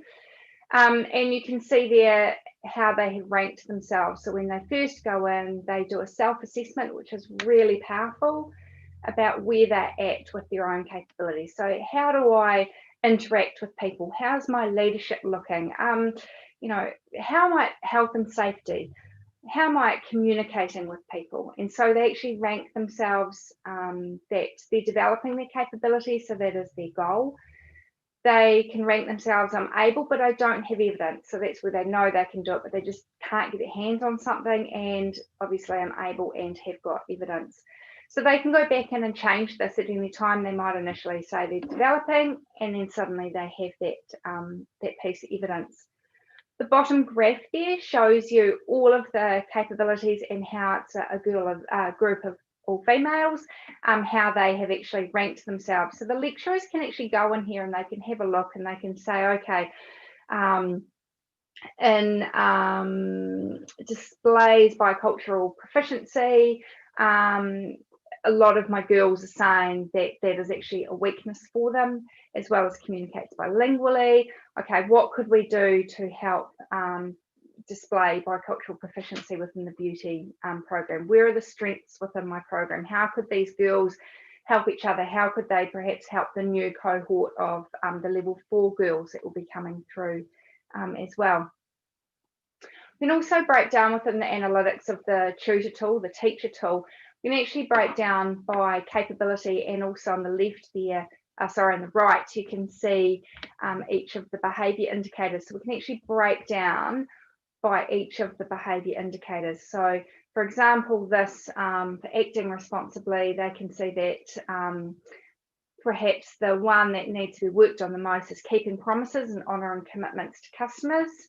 is an area perhaps that they want to work on. So alongside the research that we undertook, as I said, we had the alumni, we had the employers research, we had research happening within Polytech, looking at some programs, talking to some staff. We also looked at what a staff pathway potentially could be, right from, you know, our staff being, I'm kind of aware of it, through to, you know, I've got it embedded in my program. We talk about it with my students. We've built a Moodle that staff can use, so they can pull ideas through to say, okay, today we're going to work on, you know, working in a team. What does that look like? What's an activity that we could all do together? So we developed this framework to help our staff actually look at where they are and perhaps what they need to do to move on to the next step. All along the way, there is full support for our staff. So I go in and do all the training with our students around what learner capabilities are, why they're important, what our employers have told us, what the alumni, so what, you know, their equivalents in 5 years' time have told us that they would like to see, or what they've found has really worked for them. And so we share that with the students, and then we get them started with their I am capable profiles. There is a YouTube channel. The link is on there, so I'm hoping we can share these slides with you. But if we can't, if you just go into I am capable channel on YouTube, there's a whole heap of help videos that we've actually created to support not only our staff, but our students as well. And as I said, we've also got external partners using I am capable and using the framework as well. So we've got several high schools using the framework and using I am capable for staff development towards the teacher registration process. And being an ex-teacher, it's been lovely to be involved in that process to help them through that registration process as well. Also, some high schools that are using it with their students to help students identify, what are my own capabilities, where are my gaps, what do I need to do to move forward to help me. One of our local high schools, one of our boys' high schools here, it started last year with their year 9. They've rolled that through as they become year 10 and so on. So the new year 9 started this year. So by the time those boys, those ones that come to Polytech, will be fully conversant with the I am capable process. Also got external clients that are using this with their own staff as part of their staff development as well, where the staff are actually looking at, where are my gaps, where are my strengths, what do I need to be doing to help with perhaps promotions, etc. Some of those businesses are not using the whole framework. They've just taken aspects of the framework. So they might say, you know, we say to them, here's all 26 capabilities that employers have identified through, and we've identified through research here and overseas. They may say, we don't want all 26, we actually only want 5 to use with our staff. And so they can develop their own framework as well. So if you are wanting to have a look around the actual I am capable, you can actually, there is a demo website there, so demo.iamcapable.co.nz, and there's a couple of logins that you can use. So there's a student login and a tutor login. So a student login, you can actually go in there, you could work your way through, see if you can upload a piece of evidence. You can see it's all just kind of stuff thrown in there, but you can have a little bit of a play around. In the tutor login, you can actually go in and see what it looks like from a tutor point of view. So what happens with our students is they identify pieces of work they want to upload. They then identify what capabilities that piece of work matches, and it might be a piece of work they've done here at Polytech, or it might be a piece of work they've done outside. So it might be a certificate to say that they volunteered at the Weet-Bix triathlon, for example. So they could upload that and put that under community service. That will then go to whoever is assigned to validating the evidence. So if it is a capability that the programs have said, these are the capabilities we want for our program. So we generally say 4 to 5 capabilities per year So over a 3-year program, they'd be having between 12 and 15. So they have core capabilities. So the staff of the teaching program sign those off, and all of the other ones are called optional, and they come to our team and we make a decision about, yes, we're going to tick that off. Here's a certificate to say they've been a volunteer, they've ticked it off against community service. I'm happy to verify that, or we can send it back to the students and ask them to make changes. So it could be they've uploaded the wrong piece of evidence. It could be something, maybe they've said they're great at communicating and writing, but maybe it's full of spelling mistakes. Or maybe sometimes we get students that are new to the tool that maybe choose too many capabilities. So we just go in and help them to say, look, actually, it's not 20 capabilities, it's actually 5. These are the 5 I would suggest. And so we support the students through that process. There's also a link here to be able to see a live demonstration profile. So this is actually one that I've created. It's very small, that I've created for myself. So using that link, you'll actually be able to see what a live profile looks like as well. And we might even perhaps see if that link will work from here. Wait and see if that loads. The other thing that we've also done, so we've obviously done this research, we've created the framework, we've embedded I Am Capable through the teaching program, so we go and do all that teaching with the students. The other thing that we recently created is what we've called mega capabilities. So we write here at ePIC, here at Polytech, and so what we've done is we've actually looked at packages that we can put together for students of ePIC. So we've written the 25 capabilities, or the 26 capabilities as ePIC, and we're now packaging those up with the Sustainable Development Goals as well. So an example that we've done ready for the Year 3 nursing students next year is that they do a major project. And so we've said to them, when you do this major project, you will actually earn 5 capability eDebits as well as the Sustainable Development Goal eDebit, which will be endorsed in certain areas of the UNESCO Sustainable Development Goals.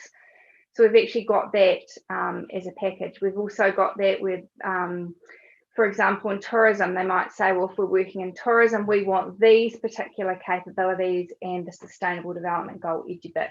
Or if it was in farming, no, we want these particular capabilities as eDebits and this Sustainable Development Goal. So we've actually packaged those together. Hopefully on your screen you can actually see a demo of the profile. I'm certainly seeing it on my screen. Probably not. Probably not. We may be sharing only the Okay, that's okay. Excellent. So that's okay. If you use that link, you'll be able to see what one looks like anyway. So the last point I quickly want to go into was about what we've done actually with one of our specific programs here. So we have, I showed you earlier, the level 5, and if the level 5 beauty program that we run here. So they, as one of their assignments, actually do a CV component. And so the lecturer rang me and said, we have to do a curriculum vitae component. Rather than creating an I Am Capable CV and the normal CV, can we combine that? So what we actually did for that assignment, we sat together and we wrote the assignment for the girls. And so their CV is their I Am Capable. So they now have live profiles that they can now use for applying for jobs. So we identified the core capabilities for that year of that program. We also said to the girls, we'd like you to choose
Je sais pas ce qui se passe.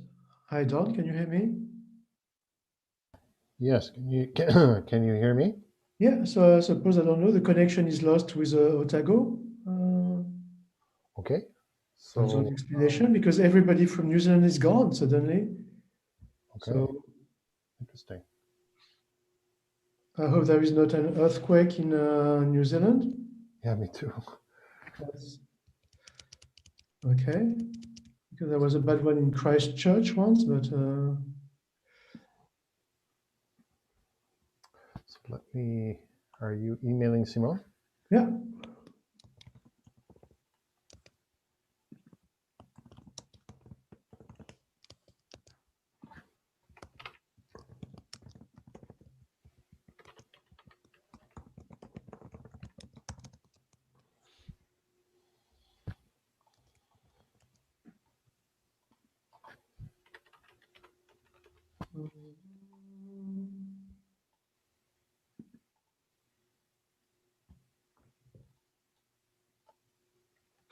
Yeah.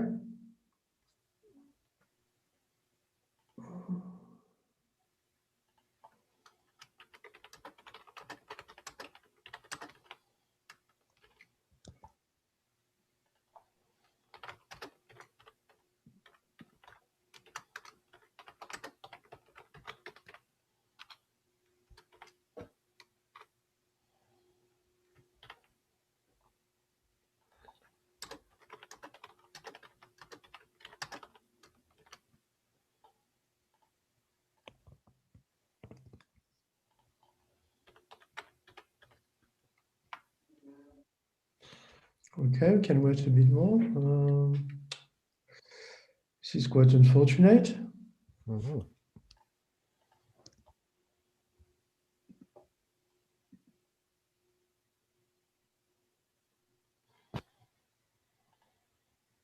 I can connect to the website.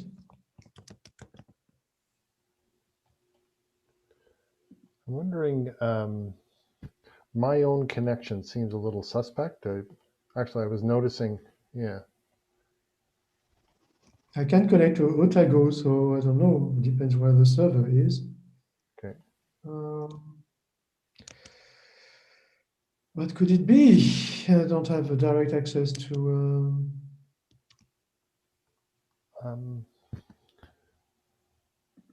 My connection has been a little flaky off and on today, so I'm just wondering if I should make you host again temporarily.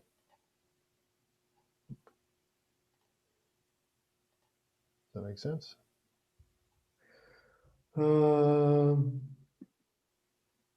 Yes, if you want, yeah, but I don't think it's you.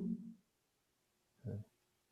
Because even if you are disconnected, it happened to Philip. Philip was disconnected while he was host, Okay. and everything continued to work fine.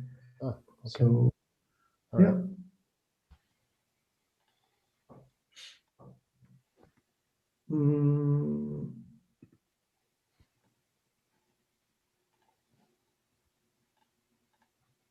So, what's happening with Simone? Simone.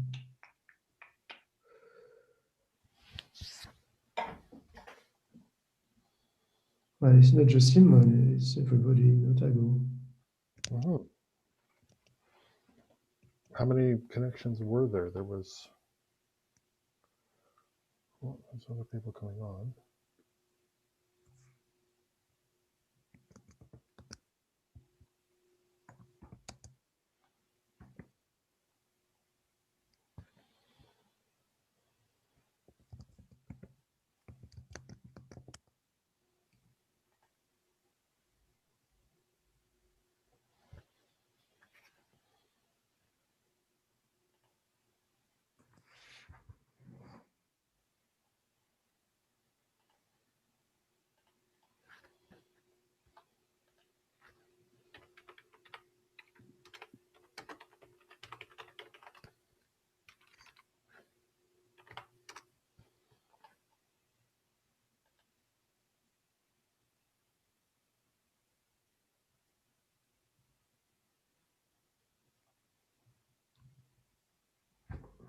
Okay, this was totally unplanned.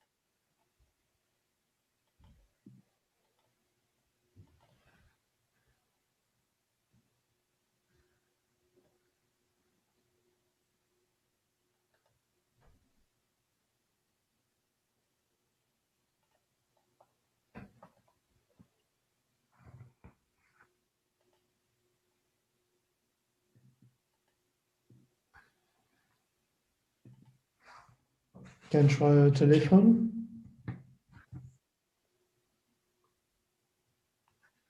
Do you have her phone number there? I have an email with an 800 number, but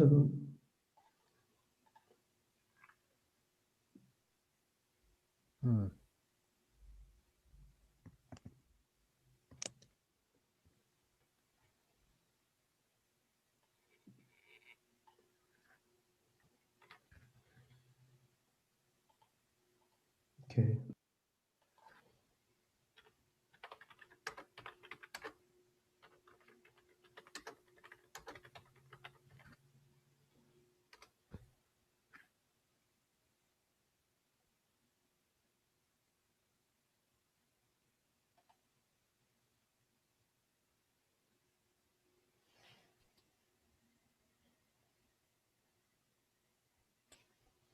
Yeah, the 64 number is the normal way to get to New Zealand, but the 800 I guess would work. But you might have to do the 64 before the 800. If it's 800, you have to do 1 for country code US. So with that, but if they have an 800 in New Zealand, I would probably recommend giving them the 64 number. Yeah. Okay. Okay, just talk to Simon. Everything is okay. There is internet is down. Kia ora, everyone. Should be back soon. Here he is. How are we? Very well. How are you? We are the victims of malfeasance in the technology realm at the moment. We were worried the Earth was moving. Let me assure you, the Earth is in constant movement, given where we live on the Pacific Rim of Fire. But no earthquakes or volcanic activity that we can think of, just dodgy internet. It's good to have you back. Forgive me while I just sort of collect myself, and I shall. We are literally talking through a mobile phone, so hopefully this will work. But shall we see if I can share a screen, and we might kick things off. Does that sound fair? Sure. Excellent.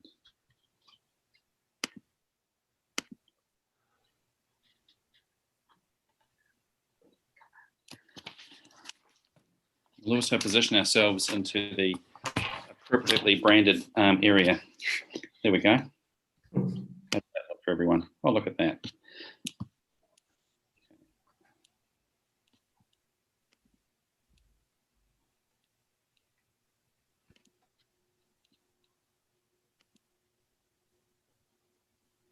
So kia ora, everyone.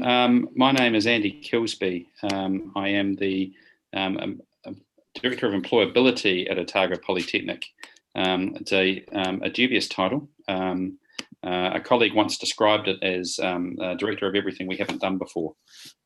So essentially, one of the areas that I retain a leadership role over is our micro-credentialing service and brand called ePIC. And today I intend to run through a brief presentation about our journey to date with micro-credentialing and embedding that into a system or an institutional approach, but also talking about some of the learnings of endeavouring to, from our perspective, build learner equity and access to learning and credentialing via micro-credentialing in a global context, because we have had a myriad of experience around that to date.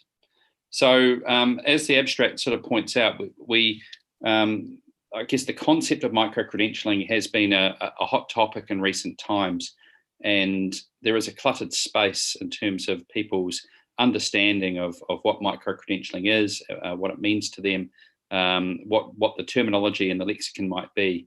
And at times it feels like we are, I use this line repeatedly, finding 27 ways to describe a giraffe. We are in effect saying the same things, we're just using very different language to get there, and we can all see that it's actually a giraffe.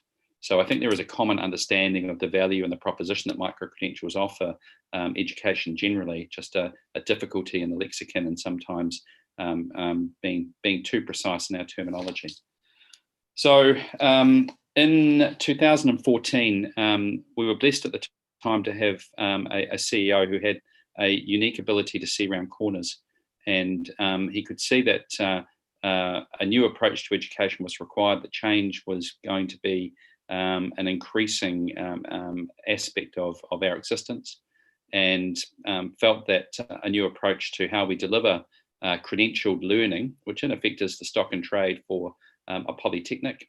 So sorry, just by means of background, those who are not familiar with Otago Polytechnic, we are a small tertiary institution at the bottom of the South Island, at the bottom of the world. And in effect, we are a vocational education provider and institute of technology within New Zealand.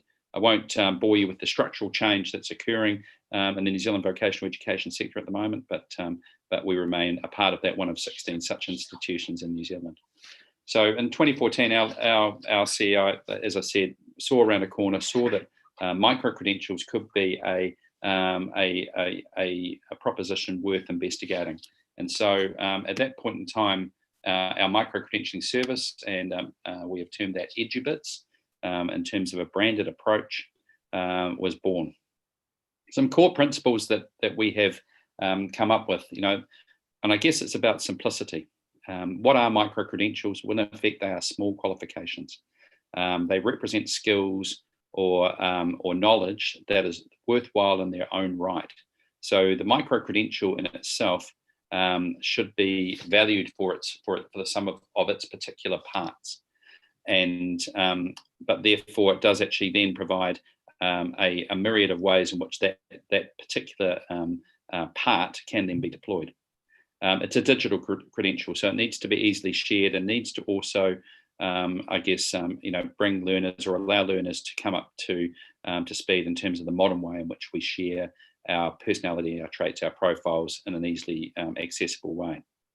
It partners new or existing training, and I think that's an important point that I'm going to labour, is how you deploy the micro-credential is certainly a key part of our learning in terms of the experience at Otago Polytechnic. It can actually represent a credential or an assessment of existing training. It can be deployed in a new training bundle to fill a gap, and in particular with the rapid nature of technology development, how micro-credentials can benefit the upskill that is required to take on new tasks, etc. It is very important.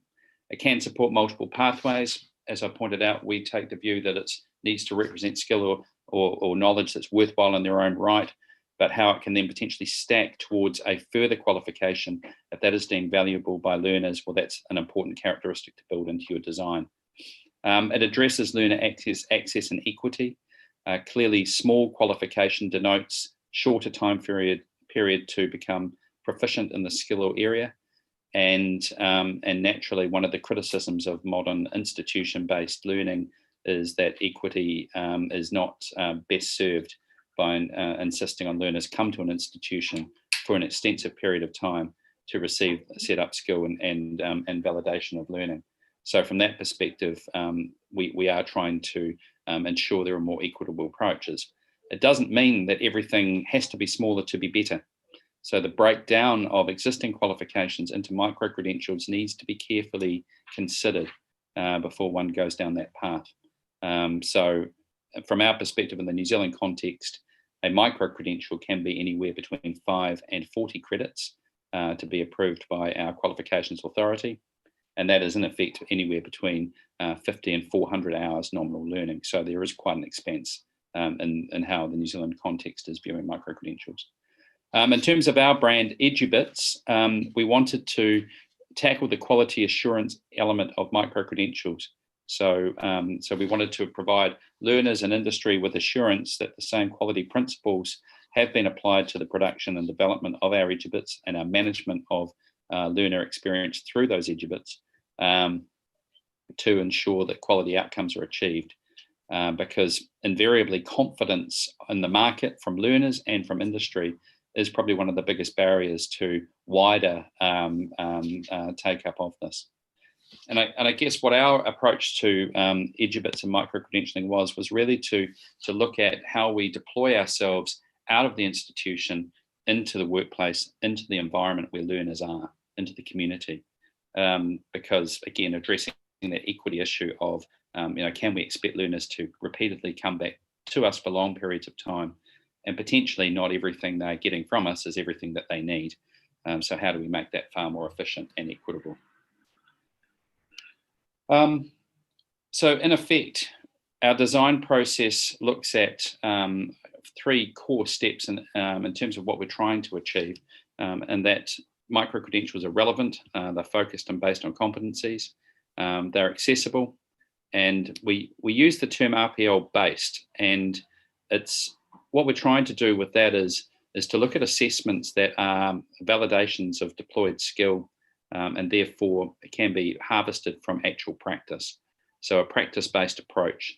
RPL, recognition of prior learning. I know there's many other acronyms, PLAR in North America. But from our perspective, that was a design methodology that we've endeavored to try and hit, because the majority of the products that we've developed under the EduBits brand are assessment-only micro-credentials, and they are effectively under the moniker of show us that you know it. And that denotes an assumption that employers or industry are interested in seeing credentials that validate the presence of skill or knowledge, but also too that more importantly that learners value that they have to show that through a credentialed process to that same audience. And that's, I guess, where the rubber hits the road in terms of the validity of this approach from a viability perspective. Can we expect learners to understand that if there is limited or little learning, what is the value in us effectively paying a third party to validate individual skills for an audience? So as I'll refer to later, there's a strong element of what value is there in that credential and how does it actually improve my life, what I want to achieve, help me on the pathway or journey that I'm on. Clearly, if we're sort of meeting points 1 and points 2, then it's customizable, and we're actually then tailoring delivery to a learner's time, place, and mode. So that's sort of a general overview of how the credential can help build a learning or a learning process that achieves those outcomes. We've also hit upon, I guess, in terms of the approach and a very simplistic diagram that our colleagues and partners at Humber helped produce, and it's really around that sort of that micro validation of present skills, then leading to a different pathway in terms of what learning was actually required. Again, as I alluded to before, we want learning to be efficient, and we want to ensure that we aren't putting learners through an unnecessary process if they already are able to provide evidence of the presence of skills or knowledge, if that's what we're trying to achieve. And also, from that perspective, so a short assessment that then is followed with micro learning. So a package of micro learning that obviously tailors the micro credential back through that process once the micro learning is complete to go to the formal assessment of the micro credential. Again, we haven't actually obviously deployed that in every context. One of the things that I was obviously referring to before, a flexible approach that solves the problem is really what's required. But in terms of an overarching methodology, this is what we were sort of imagining as we set out on that journey.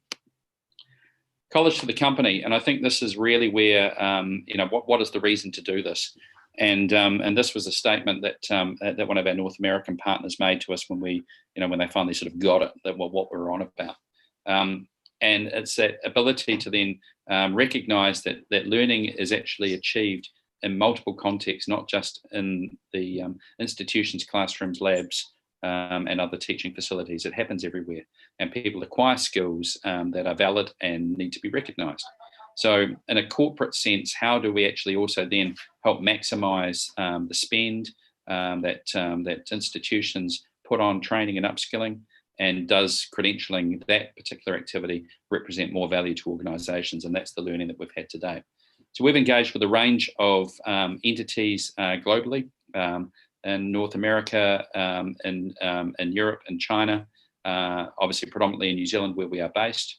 And to date, we've had strong interest, but I can probably safely say we haven't got something that we can bet the farm on in terms of those institutions, investing at the level that we'd like to. COVID's had its play, I think you could probably say, in that space, in terms of, I think corporates are feeling a little bit fragile about innovation at this point in time.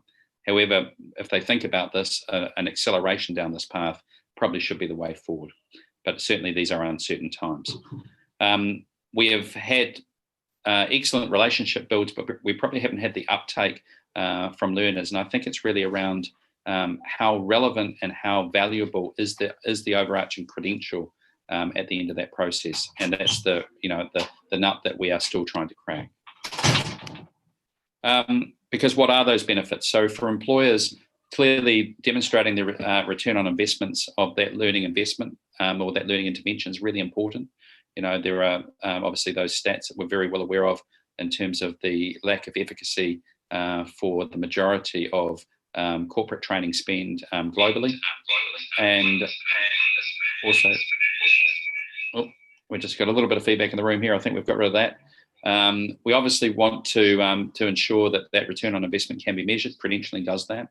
Demonstrating a transfer of learning to the workforce capability. So was our learning effective? What did our people do on Monday? And so if the assessment is powerful, if it is based on real world evidence, if it is embedded into practice, then in effect that transfer of learning can be validated.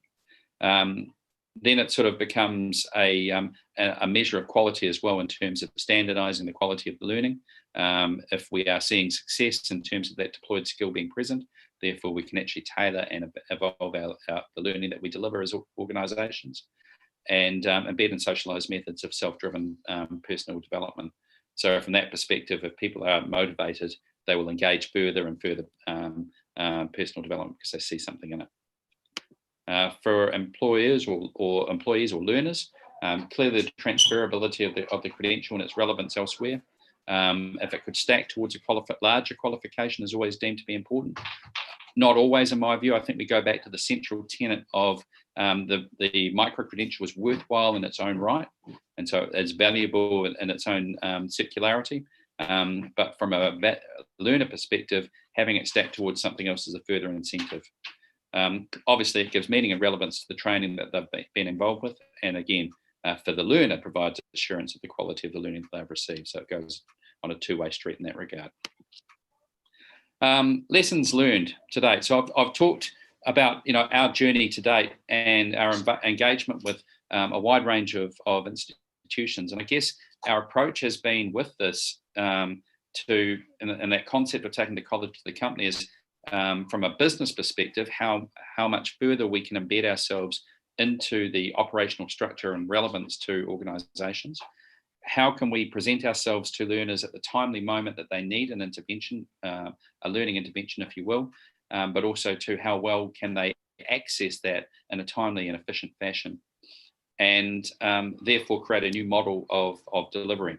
And we've had a lot of success, but I guess from a overarching perspective of our approach was to create a tailor-made team that then delivered largely to organisations, and as we term it in New Zealand, a fee-for-service approach, so a third-party revenue approach, we're looking at that pretty hard at the moment and saying, do we want to carry on with that? Because essentially what we haven't had is the uptake from a learner looking to value the individual credentials that we've applied. So some of our lessons we've taken out of that is, really the relevance of the micro-credential. Do people actually value it? And from that perspective, what value does it provide them? So I'll tick over to the other element that sort of goes hand in hand with that, is that compulsion is key.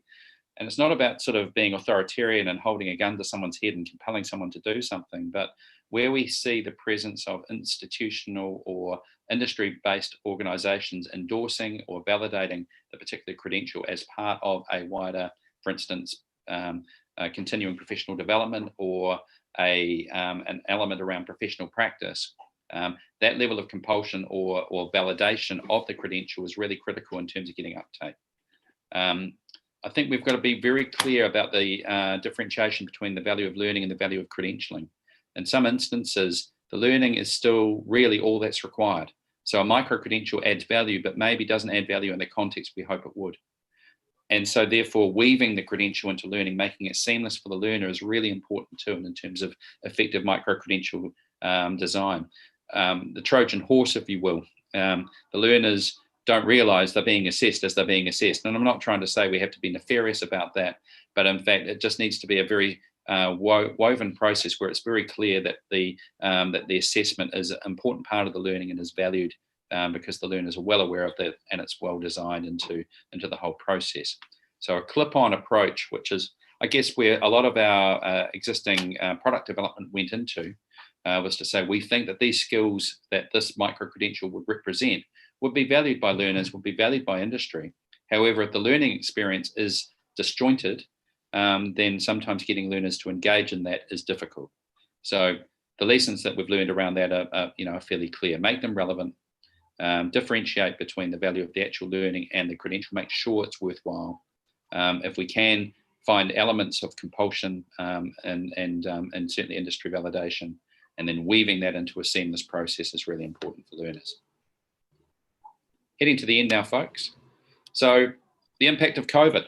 In our view, obviously in New Zealand, we have a structural review of vocational education where how we deliver micro-credentialing from a vocational education perspective is up for debate and discussion.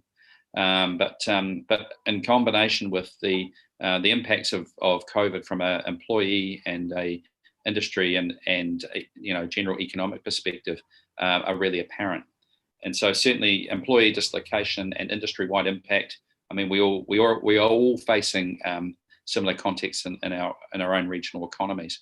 So what micro-credentialing can clearly bring is some answers to that in terms of the ability to put right-sized solutions in front of people, the ability to respond with far quicker interventions that do assist people make transitions.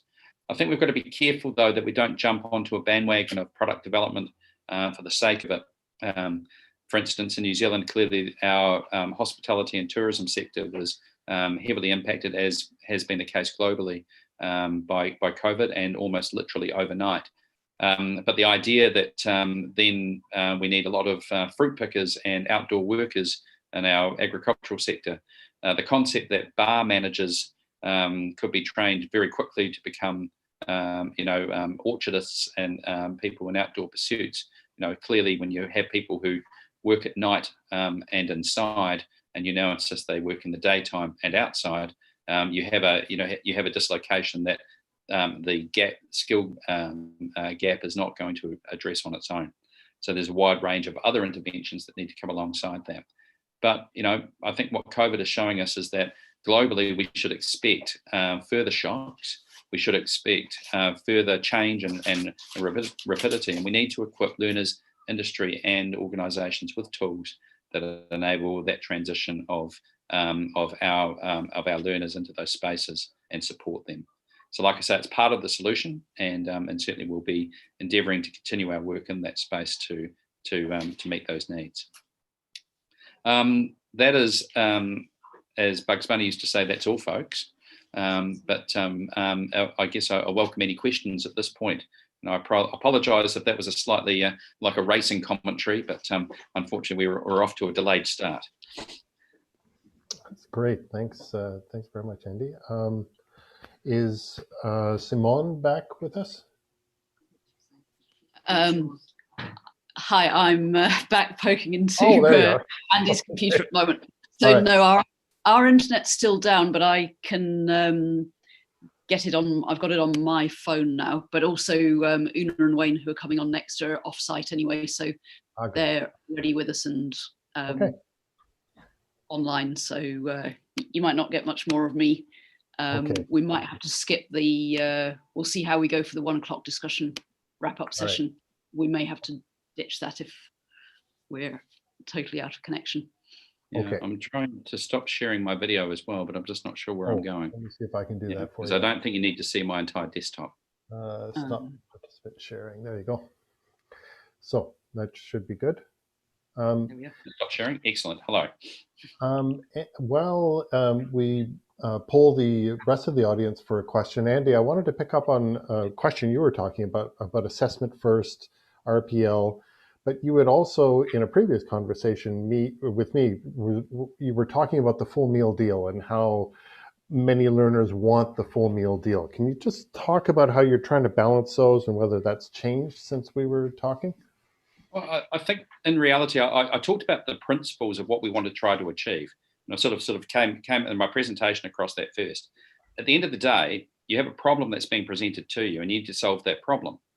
If that problem requires an assessment and or learning approach of size and also approach, then you need to respect what the considerations of those problems are. So for instance, in New Zealand, we have health and safety legislation that places an onus on the employer to ensure that all people understand their rights, obligations under that legislation. Not that they're safe practitioners per se, but that they understand their rights and obligations. So therefore in New Zealand, if you are doing micro-credentials in health and safety, knowledge checks of those rights and obligations is all you need to validate as an employer. So in that case, having an embedded assessment approach goes too far to satisfy those requirements.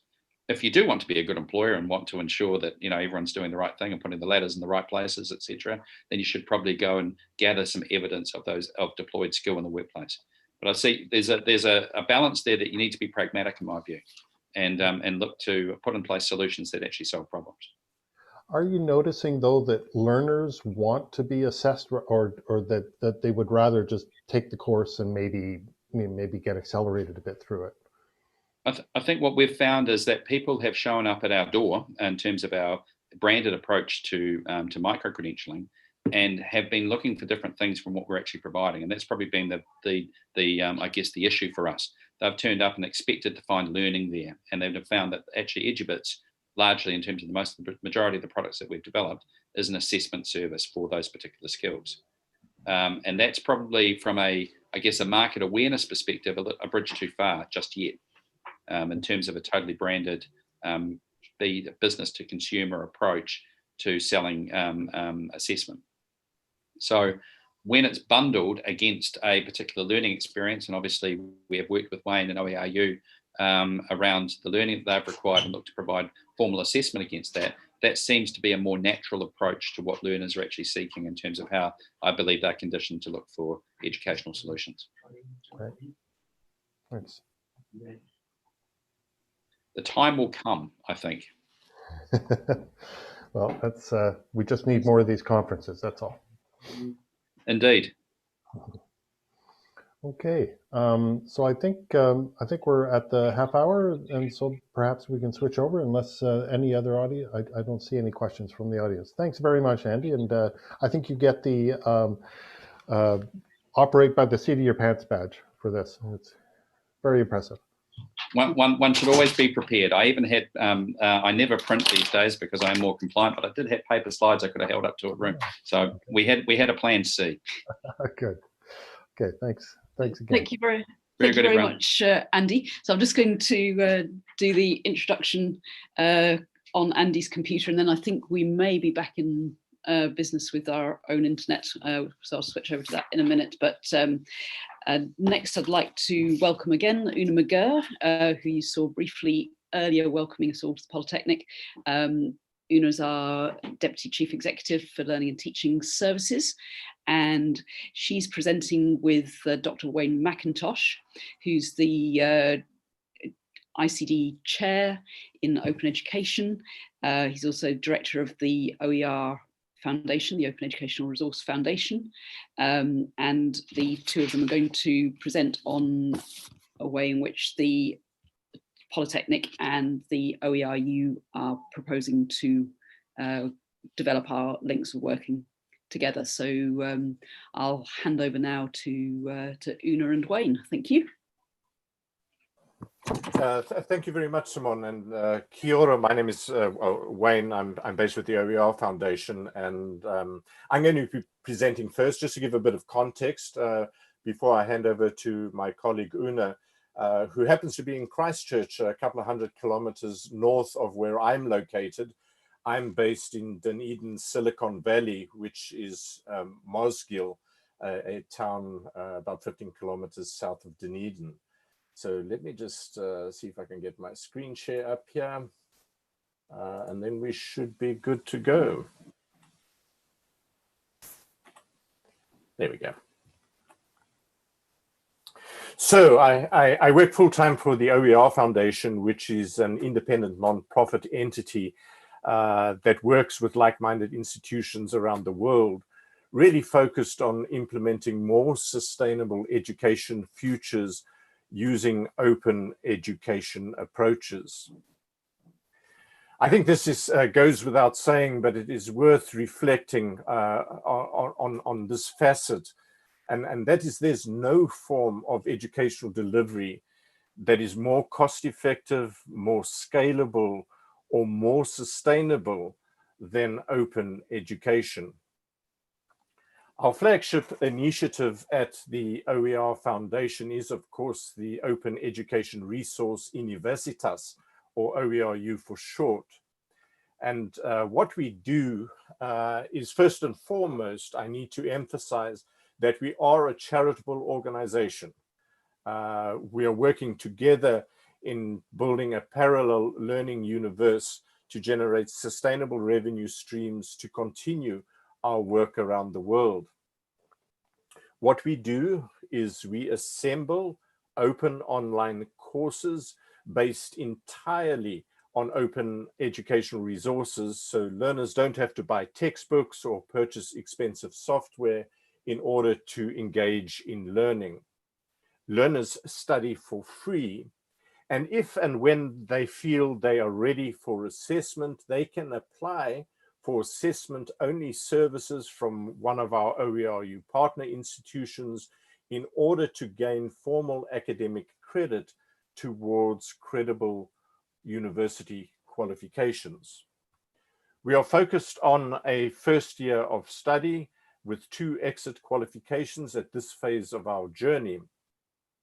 What I should point out is that all OERU courses are assembled as a series of micro courses, and as micro courses equating to roughly 40 notional learning hours each, we have a system whereby we can implement stackable micro credentials that lead to university qualifications.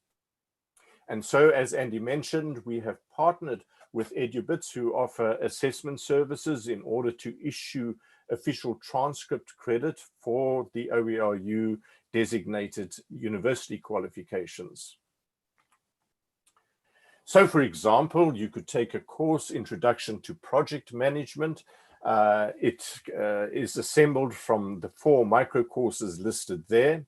If learners successfully complete the formal assessment or the EduBits for each of those micro courses, they can then apply for transcript credit, which in this case would then be recognized towards the Certificate of Higher Education Business conferred by our OERU partner, the University of the Highlands and Islands.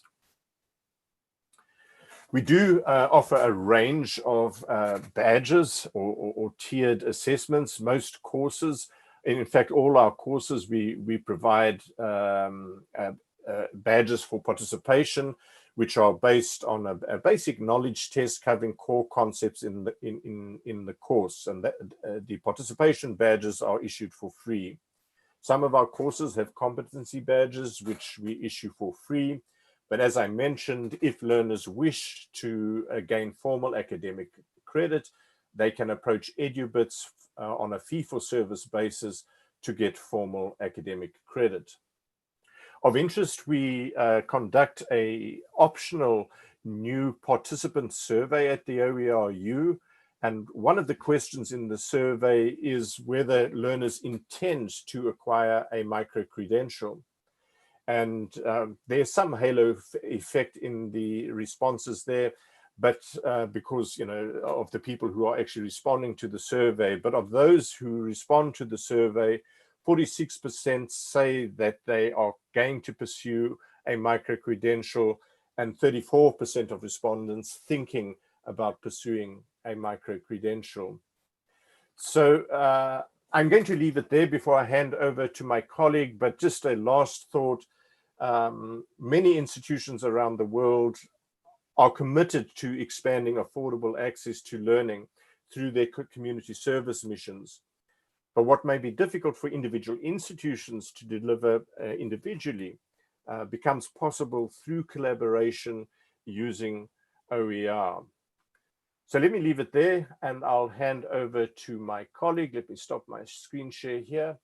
And Una, you should be able to take it from there. Okay, kia ora, Wayne. Thank you for that wonderful presentation and for what effectively is the first half. So Wayne has set the context of the wonderful organisation that he leads and that we have the great honour of collaborating with. And I'm going to share with you some ideas, well, and the big idea, I hope, that we have had here at Otago Polytechnic. So just checking there. Wayne, can you confirm that we can see my screen? Yes, coming through. Yeah, it's coming through. You may Great. just want to go into presentation mode. Yep. Yeah. Let me see. Yeah. Okay. I'm going to work through this now. There we go. So here's my presentation. So it's the other half really of our presentation, which I hope will give some food for thought. And I'd love to hear your responses and feedback and any ideas on how we might improve this. So as we said, I lead the Learning and Teaching Services portfolio, which is pretty broad. It's curriculum development, research, postgrad, the professoriate, sustainability, OERU, obviously, and I also work with global engagement. So I'm really fortunate now I have a big and broad reach across that service side of learning and teaching. So growing capability, both in terms of design, delivery, personal capability, and reach out into our global community. And also the sustainability element enables me to think about why we're going to do this and how we're going to do this in the best way possible, preserve people, planet, and to enhance our collective in reality. So that's, you know, very rooted in goodwill. So I thought a lot about our presentation today, and I realized that what we were trying to do is a little idea that had been in the back of my head for a while, because Wayne and I meet fairly regularly to talk about things that are going well and what the challenges are, you know, in helping to grow the organization, and more importantly, the reach of accessible education for those who otherwise couldn't have it.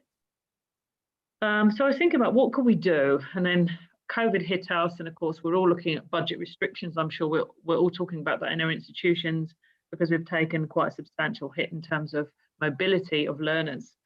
So, you know, this is about, going back to Andy's comment, we're trying to bring the university, the college, the learning to the learner, not the other way around. And I thought, what could we do? So I've been looking at numbers. So I thought, let's harness the power we have, both financial, but the people power is always the thing that drives growth and, you know, enhancement and betterment. So I started thinking about that. You know who I am. And so a little history about who we are. So we have a relationship with OERU, and we're very proud of that relationship. It's a great honour to be part of this organisation and to work with them. So we're part of the foundation, so we're a partner there, and a couple of us are directors on the foundation. We're also a practical, living, daily working partner with the OERU. I said in my opening speech, we also share our resources with Wayne, which enables him to grow the organisation, grow the good, and it also enables our staff, our whānau, to be able to grow their skills, their knowledge and their reach in terms of their own practice. So it's a great mutually beneficial relationship. So that partnership comes in several guises. We help to host the organisation, we participate, we hope, well and actively in the organisation, and we contribute resource, time and goodwill to the organisation. Effectively, in real terms, that means we look at supporting curriculum development and design. We also enable assessment as much as we can. But the one missing link for me, and Wayne and I have talked about this, was around how are we ensuring that we support those learners? Somebody comes onto campus here, or indeed is off campus. We have several campuses across New Zealand. They still have access to someone who can support them when they get that moment where they're a little stuck, or they just need a little tap or a nod or a signpost. And of course, for those learners in the OERU, that's not readily available yet, because it has, as we know, there's a cost to that. So I was thinking about this, and then I was talking to one of my colleagues, one of my fellow DCEs, Deputy Chief Executive, and I realised that we had a lot of time which we allocate in our forecast to staff for their own development, which they don't take up for many reasons. Life happens, they forget to plan for it, then it's a little bit too late. Or this year, the budgets were restricted, so we had to, pivot a little bit, or simply they just can't find anything that interests them. Then I thought about my sustainability portfolio. We're completely dedicated and committed to the notion of global citizenship, which I personally believe should be the driver for our internationalization, not the other way around. I think we've got the model the wrong way around, and I think COVID has proved that to us. I also have, and this is not OP, this is Una speaking, I have a personal concern that when we charge somebody twice the fee or 3 times the fee of a local learner, that speaks to all sorts of things we can't deliver, and it brings a level of inconsistency. When we're talking about having a better world, surely that is a bit nonsensical. So I've been toying with that idea in my head about how we can democratize that approach a little bit more. So we were doing some numbers in my department and looking at the untaken professional development leave, which for our 2 bands of staff, which we describe as academic and professional, it's either 5 working days if you're a professional member of staff, or 10 working days if you're academic. So we gift that to our staff, and we give them a small stipend of between 750 and 1,000 New Zealand dollars, and the 10 days or the 5 days to go and do some development. That's agreed with their line manager, meets their needs, supports their departmental focus, etc. So that time allocation is effectively 40 or 80 hours, depending on which strand of work you're engaged in. So I thought, okay, let's have a look at what we do. We're pivoting into internal professional development for the next year, precisely because of the reasons we've identified. We're all working on tighter budgets. There's going to be less travel too. And of course, COVID means that it's quite difficult for us to engage in those physically non-distance types of activities. So we have to pivot, as we're doing here today. And then I thought, okay, why don't we expand our professional development categories? And we have a prioritized list of internal types of work you need to do. So the obvious stuff like health and safety, make sure you've got your teaching or professional qualifications, anything around our bicultural competency for knowledge around Indigenous practice and communities. So we have something called a bicultural competence edubit in Te Reo, the Maori language of New Zealand. And then we have another list. Your second priority list might be things that are beneficial for the department, that would be the second tier. And then the third one might be something connected to your research or your practice, depending again on where you sit and who you work for and with. And what we saw was that people weren't using the allocation. So my view is that when you connect into the global, you're actually having a developmental opportunity. So we decided we're going to make PD in that global arena one of the things that you can request to do. Let's use the OERU as the platform, because that's our real global partner. And the one thing that was missing for OERU is having a bank of tutorial support hours for their learners. They can't access tutorial support unless someone donates it, ad hoc. If we're to do that, then that means those learners, through the professional staff, could have real life work-based learning subject matter expertise.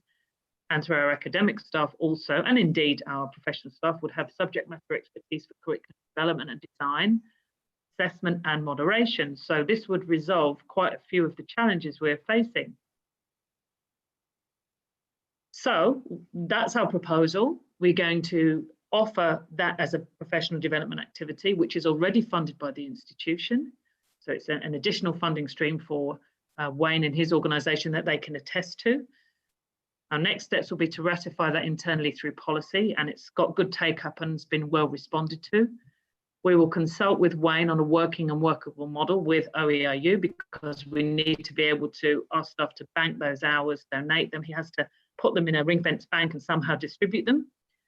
That would effectively be, the output would be a bank of fully flexible learner support hours available to all OERU learners, and that learner support could have many guises, as we know. What's the benefit? Well, we match learners with experts who can enable their achievement and growth. They can help them to come over the line. If you're a staff member, why would it benefit you? Well, you connect with global learners around the globe. You get to do good. You get to test your own skills and maybe grow them. And you could specify what you're willing to do. I'll do some curriculum design for free. I can do some assessment. I'd like to do some moderation. I'd like to connect and do some one-on-one tutorial support with the learner. So the reason that I was really keen to try and bring this together, have that integrated approach, is because this again goes back to our belief. We state that our people make a better world. So let's put our money where our mouth is. Let's be accountable. Let's be courageous. Let's do something that no one else seems to have tapped into. Let's show care for those learners around the world, and let's empower them at the same time. I'm sure one of you might ask me the question, so I've done a little sum here. I worked out that if our 700 staff donate 10% of their hours, we could have a bank of one day, just one day of their time, of their 10 days or their 5, we could have a bank of 28,000 tutorial or curriculum development support hours available immediately for OERU. And I'm sure Wayne would have a view on what that might look like further down the line. How many learners could we access? We could probably offer every learner at least 1 hour of free tutorial support a year. And then obviously we could get more people involved. And that's why I'm talking to you today, because I'm hoping we might be able to go global. Or you might pick up the model in your institutions and feed into Wayne's institution too. So just a lovely way of encouraging people to goodwill, to donate their goodwill, to grow their skills, to do what we say on our tin, and more importantly, to support those learners around the globe who otherwise wouldn't have access to that education. And ultimately, we benefit in so many ways, because they might be the learners who come to us and eventually they get their diploma, their degree, their postgrad certificate, their foundation cert. So there's just a huge potential here for us, and we're going to trial it here in Otago next year. And really, that's all I wanted to say, and just get your feedback. Do you think it's a good idea? Could we refine it? Does it seem crazy? So I'm going to leave that there. I'm going to take my screen off and then just open it to the floor.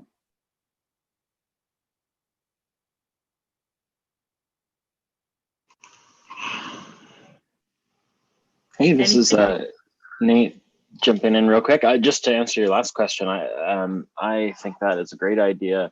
Just even small amounts of subsidies or volunteer amount of time that's actually set aside for the development of resources can be really impactful in making sure that it actually happens, as opposed to just making the opportunity available without finding some way to set aside stuff for that. I'm very excited about the opportunities that there are to connect open and openly licensed learning content to credentials that recognize various knowledge, skills, and ability. Wonderful, thank you.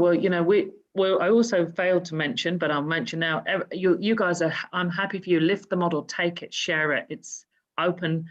We'd love to connect, because that would be lovely. It'd be powerful. We could talk about across the globe. And I can tell you the wonderful thing about working with Wayne is that he will make this happen for us. If I give him the donated resource, he will create the system that enables it. So that's the beauty, Nate. That's what's allowing us to do this. It's that collaboration. We're playing to our strengths here. So we had the kind of idea. I've gone away and thought about the system and how we can how we can bundle it in our system. And Wayne, when we hand it to him, I have no doubt that he will make it happen. And hopefully when we meet again, we'll have some great news about how many hours we've been able to give. And listen, this is a great news story for governments, you know, where we donate, you know, 97,000 hours of tutorial support to countries around the world for this purpose. I mean, it's also quite a compelling political message. And I think we all know that we have to be able to align with the guys that fund us too. So this is, for me, about giving a compelling story to those that like to have the good stories to tell further up the chain. So that's, I guess that's the strategic political side of it from my perspective. But yeah, wonderful to connect. And we'd love if you want to share or lift the model. We will be publishing on this later. So once we've got the model actually formally diagrammed up, we'll just hand that over and people can take it and put your name on it. Please do. That sounds lovely. We collaborate directly with the OER program at the local community college, Lane Community College here in Eugene, Oregon. And we're thinking about, you know, what can we do to create learning pathways that bring together, you know, several courses in the same area where there's openly licensed content tied to assessments and badges. So very happy, and we can keep in touch. I'm easily contactable, and you can connect through Wayne as well. So, you know, if we can create a network that's powerful, that would just be so wonderful, you know, to share that story when I think we kind of need some good stories in the world. And we know people want to do good. They're coming to us saying, how can we help? So this is a great way of harnessing that. Thank you. Yes. Any more questions or feedback? Yes, okay. OER, Open Educational Resources. Have you ever considered open recognition resources? That is we're looking at a project now where we want to create local recognition networks. And so the function of these networks is not to learn things. The purpose is not to learn, of course you learn. But the purpose is to recognize. And through recognition, learning happens. So it's not Yes, I mean, I think that's really powerful. It is recognition. I think Wayne could answer that better. As learning. Yeah, the recognition as learning and recognition of prior learning. Correct. Yes. So we're quite As learning is also the act of recognition is also a means to learn for the person who recognizes. Yeah. So we do that here at Otago Polytechnic. We have New Zealand's largest and really only sort of fully functioning accreditation of prior learning, recognition of prior learning, and then that forms into professional practice pathway degrees. So we're very much committed to that message and would agree wholeheartedly that actually the act of considering your own learning is an act of, and that recognition of it is an act of development in itself. Totally agree. I think there's probably, Wayne, I think we've still got a little more work to do in that space with OERU. What would your thoughts be? I totally agree. There's tremendous power in the concept of open recognition. And in some respects, the OERU network is taking an initial step in that direction by virtue of the fact that our partner organizations are engaging in this recognition process. In terms of moving this forward. I think one of our strengths as an open network is our open and transparent planning models that we've adopted. We have a very strong open source tradition of releasing our ideas very early, not attempting to perfect them, so that collectively we can all work together in achieving these goals for a better world and for more sustainable education futures. And I would welcome any individuals or institutions who are wanting to explore this open recognition concept further to, join us, and let's help shape these futures together. So I think it's an excellent idea. C'est une très bonne idée là, Serge. Merci bien pour ça. On va se connecter là. So we'll connect Wayne and Serge together. I think you guys will be fabulous, and Otago will come in the back as much as we can, as we always do. So as Wayne said, we don't present perfect models. We've done the work on the inside to make sure we can push people into that space, and then Wayne will help us to refine it. So anything else that we can layer up there, would be absolutely wonderful. And we've been quite bold here in New Zealand. We're pushing government to pick up OERU as the, as they bring us together as a single institution. Here is their big opportunity. And Wayne has been working assiduously in the background to do that on behalf of both OERU and Otago Polytechnic. And now we're part of the wider institute. So we look at that as something we could deliver in, and at a time of fiscal stricture, this is a perfect solution. I mean, and sometimes you have to speak in those messages as well to government, where there's once the funding becomes reduced, if you can find ways to support that.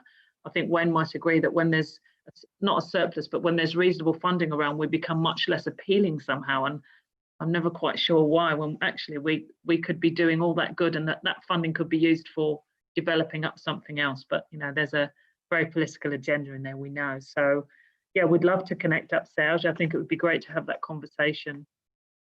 Thank you. Any further questions or feedback? I've got a question here. I'd like to talk to you more related to service learning and addressing accessibility while learning soft skills and emerging technologies. There are many moments of cooperative development in the collaborations of recipient needs knowers and the other learners and mentors. Okay, so we'll connect up there. Maria Escuela, I think that's your surname. Yep, so we'll definitely pick that up and see if we can talk to you too. That would be wonderful. Always good to have those global network connections and to find out what we can do together, reduce our input, collectivize, and we get a better output. So that's wonderful. These are all good models of practice too for us to explore.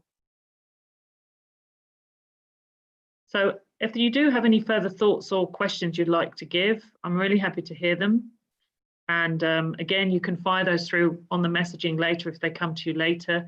We will share everything that we develop with you. So the next stage for me is to actually build this up into a diagrammatic form so people can actually understand visually how it works. And as soon as we have that, we'll share that back into the network. And you're very welcome to pick up our model, trial it, and hopefully enhance it. That's always what good trialing does. So we'll be really happy to hear from you. And we'll report back on our progress too. So hopefully by July 2021, we should have some really interesting statistics of hours donated and hours taken up for learner support services at the OERU. Thank you very much, Una and Wayne.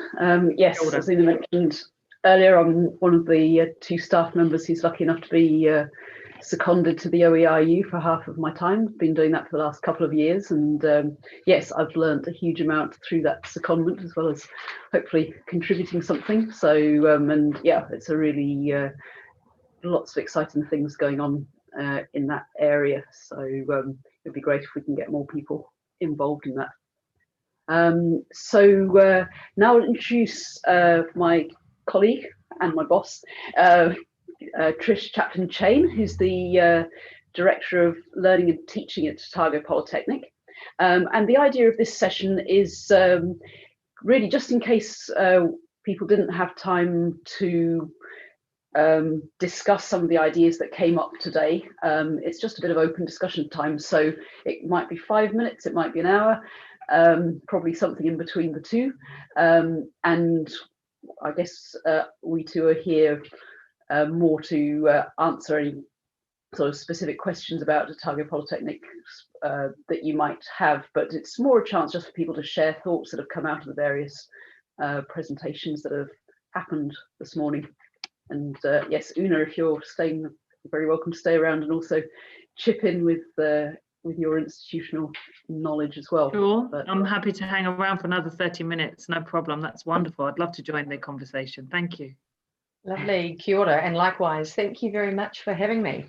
It's wonderful. I've sort of caught snippets of this morning, so I'm eager to hear lots of thoughts and how we're going to all move forward together.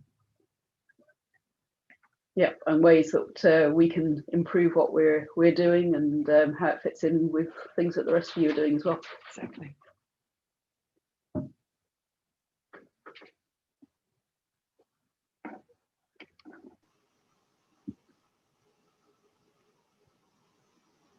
Well, maybe I'll start off with a real quick question, just for all the folks who've presented in the New Zealand portion today.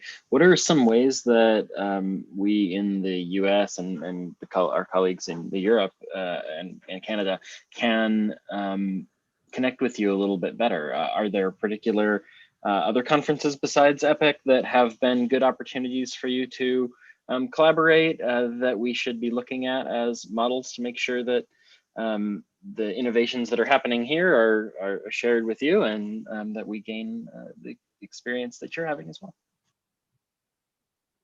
Well, one that I could suggest that's New Zealand based is we've got an organisation called the Flexible Learning Association of New Zealand, and that has a conference. I think it's every 2 years, but anyway, we missed last year's because of well, this year's because of COVID, but it's conferences in mid-April, and it's a mixture of online and face-to-face. So if you look for Flexible Learning Association of New Zealand website, you'll have the details of the conference there. And the other conference that we hosted last year, Nate, was our OERU inaugural with OP, and that was actually really, really exciting, where you know, we got to hear what a lot of local polytechnics and universities are doing and how they're using open resources. And so that was one thing, wasn't it, Wayne, that we started off last year. We need to do another one.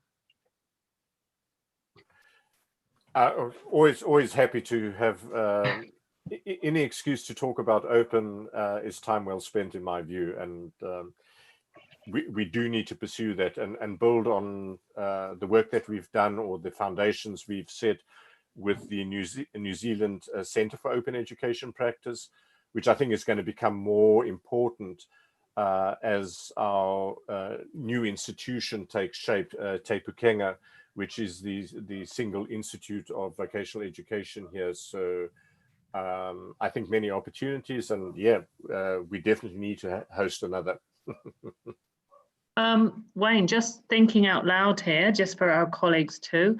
I mean, would we like to invite our colleagues here to send them a link out to the Centre of Open Education Practice? The more the merrier. Let's get you on board. Sure, excellent idea. And given the open models that we use, either we collaborate together as, you know, one big network, or the approaches that we've used in assembling both the network and OERU could be replicated by, you know, any jurisdiction or country. And we're beginning to test the waters in working in sort of different cultural jurisdictions. OERU was originally established predominantly focusing on Anglophone countries, but now with the adoption of the UNESCO OER recommendation, we're embarking on our first collaborative exercise in rolling out a French version of some of the professional development work we are doing around OER in collaboration with UNESCO through the OER Dynamic Coalition. So there are definitely many opportunities for us to be learning together, and you know, taking the aspects out of the model which work well and recontextualizing them, you know, in different jurisdictions, different cultures. So always open to working with folk. What I'll do is I'll share a link in the chat to the Centre for Open Education Practice, so people can go and take a look around and see what we've been doing.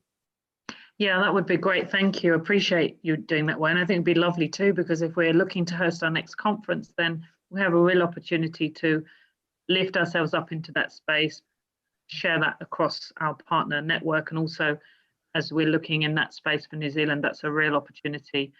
I'm seeing an opportunity generally, as I mentioned earlier to everyone, reconfiguring internationalization, which is, in my view, had a very 1990s model. And I think actually my own view is that the trick to internationalization, we know all the things that it can either be market or curriculum focused, but I actually don't think it's either. I think it's in that higher space of collaboration globally, driving global citizenship through these kind of entities and activities. So I think we've got a potential to be, to have those conversations through our open education practice networks and to challenge our own local, regional, federal governments around this, because my own personal view is that the model of charging an international learner 3 times what you charge a domestic learner has all sorts of moral implications for me, because I've never met an international learner who felt they got 3 times the service, quite frankly. So I think there's something in it for us to be looking at the long term.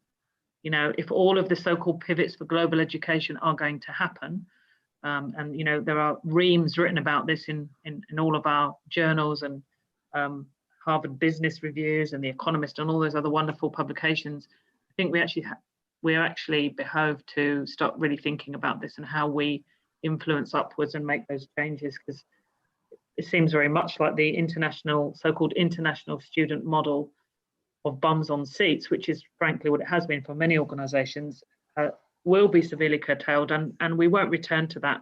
Smaller nations like New Zealand will have had we've had big exposure in this space. So there's actually an opportunity for us to think about global rather than that internationalization, which, it doesn't sit well always with everyone. So I think we look at what's that connection, Wayne, that you're talking about, working in other jurisdictions and understanding the cultural imperatives there and how we come together in those spaces.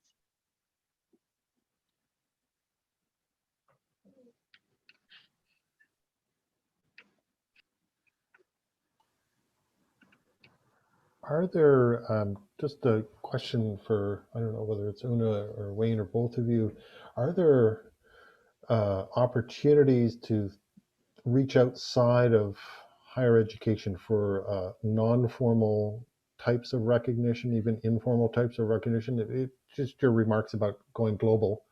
A lot of populations may not have access to higher education.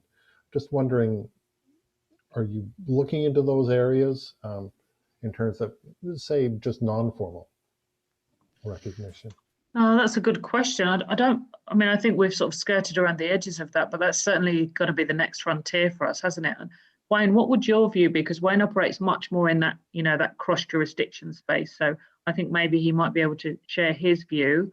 From an institutional view, we do look into that space too, because we do have some agreements with smaller institutions that feed into us, and we credit some of their learning, so that's still technically formal. But I do think there's a space there, Don, absolutely. So Wayne, what would your view be there? I think there's huge opportunity for moving into the non-formal education space.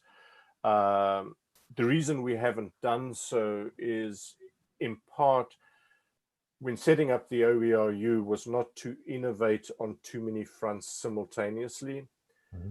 And there's a maturation aspect to achieving success with these kinds of innovations. And if one innovates too far ahead of institutional capabilities to actually implement, it gets harder. The one aspect within sort of the OERU network, which was by far the hardest to achieve, was to sort out an ecosystem for transnational micro-credentialing.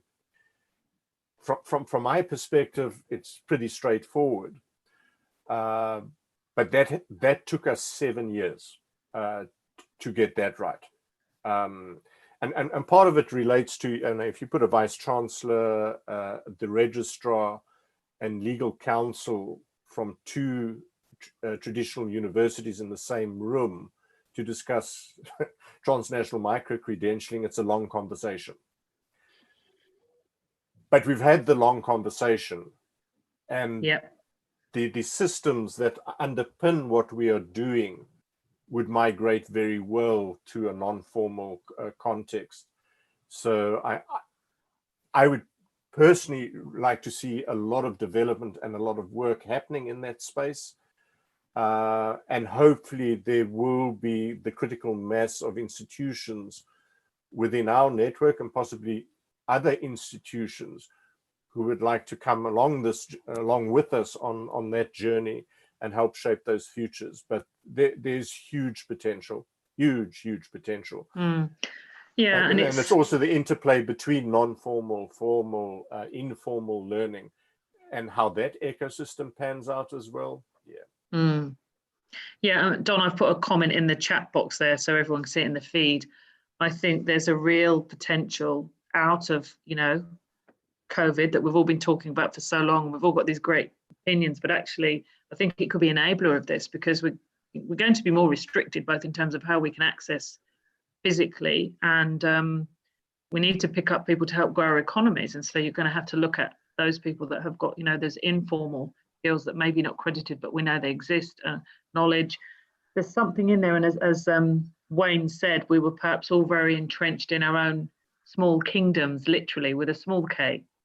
And so now is a time for us to really challenge that, I think. And again, it's a long view, it's a long game, but you're not an innovator if you don't actually take those risks and have the long conversations, and it requires patience, commitment, dedication, and then a couple of people to just keep pushing it. So, we're happy to be operating in that space always, as you know. So any conversations you want to start with us, we'd be happy to hear them. And I'm sure Wayne will be happy to join us and, again, share our thinkings, because it's usually around, the local jurisdictions. And I know in some of the Commonwealth nations that we've worked in, it's around layers of governance and government. So you have local, national, regional, federal, and so it goes on.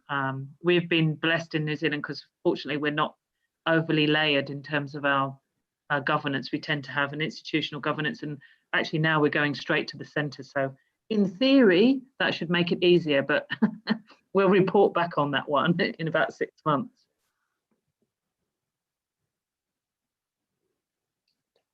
Oh, you're muted, Don.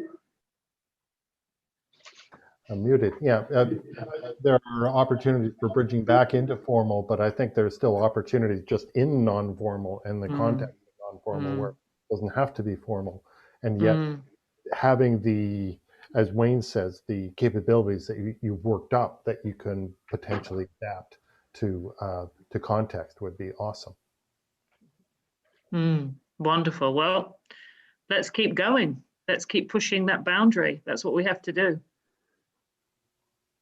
It's also, I wrote in the comment, I was very pleased with the discourses I heard today from Otago. Really, recognition is there.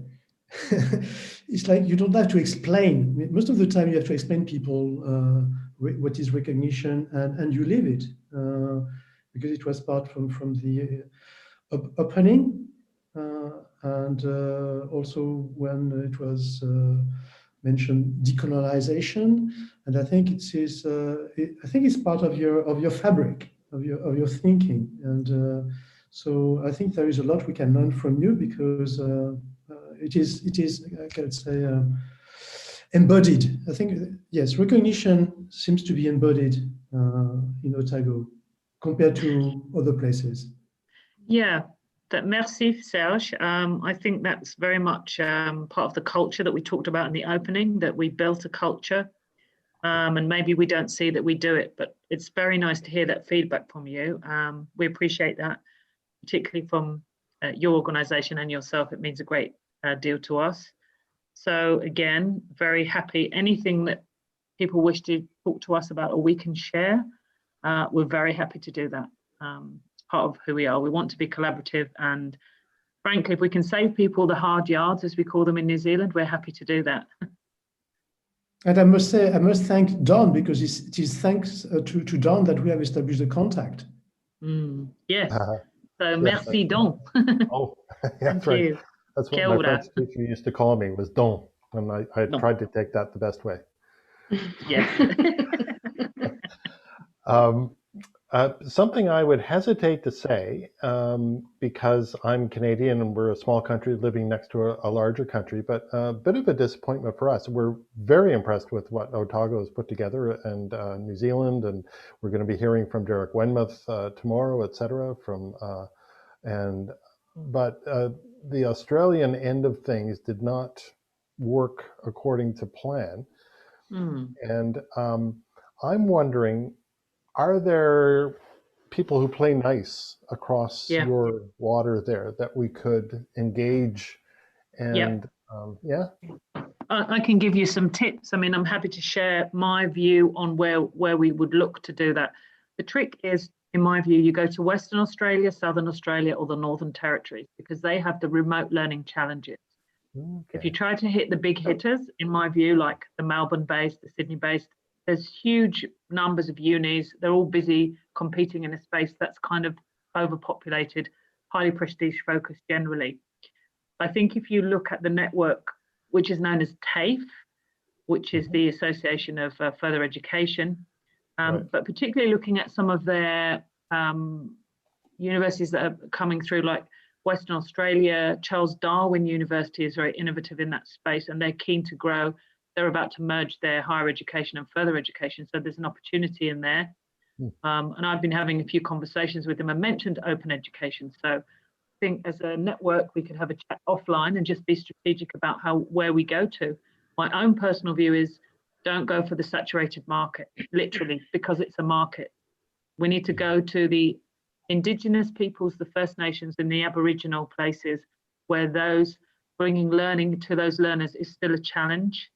And of course, open education provides an opportunity which is very compelling for those universities and equally enables them to grow their networks. So I think that's where I'd be looking strategically, going to those peripheral regions, which also tend to have a slightly different view on their worldview is quite different for many, many regions, not least political, regional, territorial. So just some tips there, but very happy to have that conversation with you offline as well, Don, or with anybody, in fact, in the group that would like to share ideas about how do we target those. And let's just find, as you said, a couple of open-minded, generous universities that want to get into this space, and let's go and talk to them. Exactly.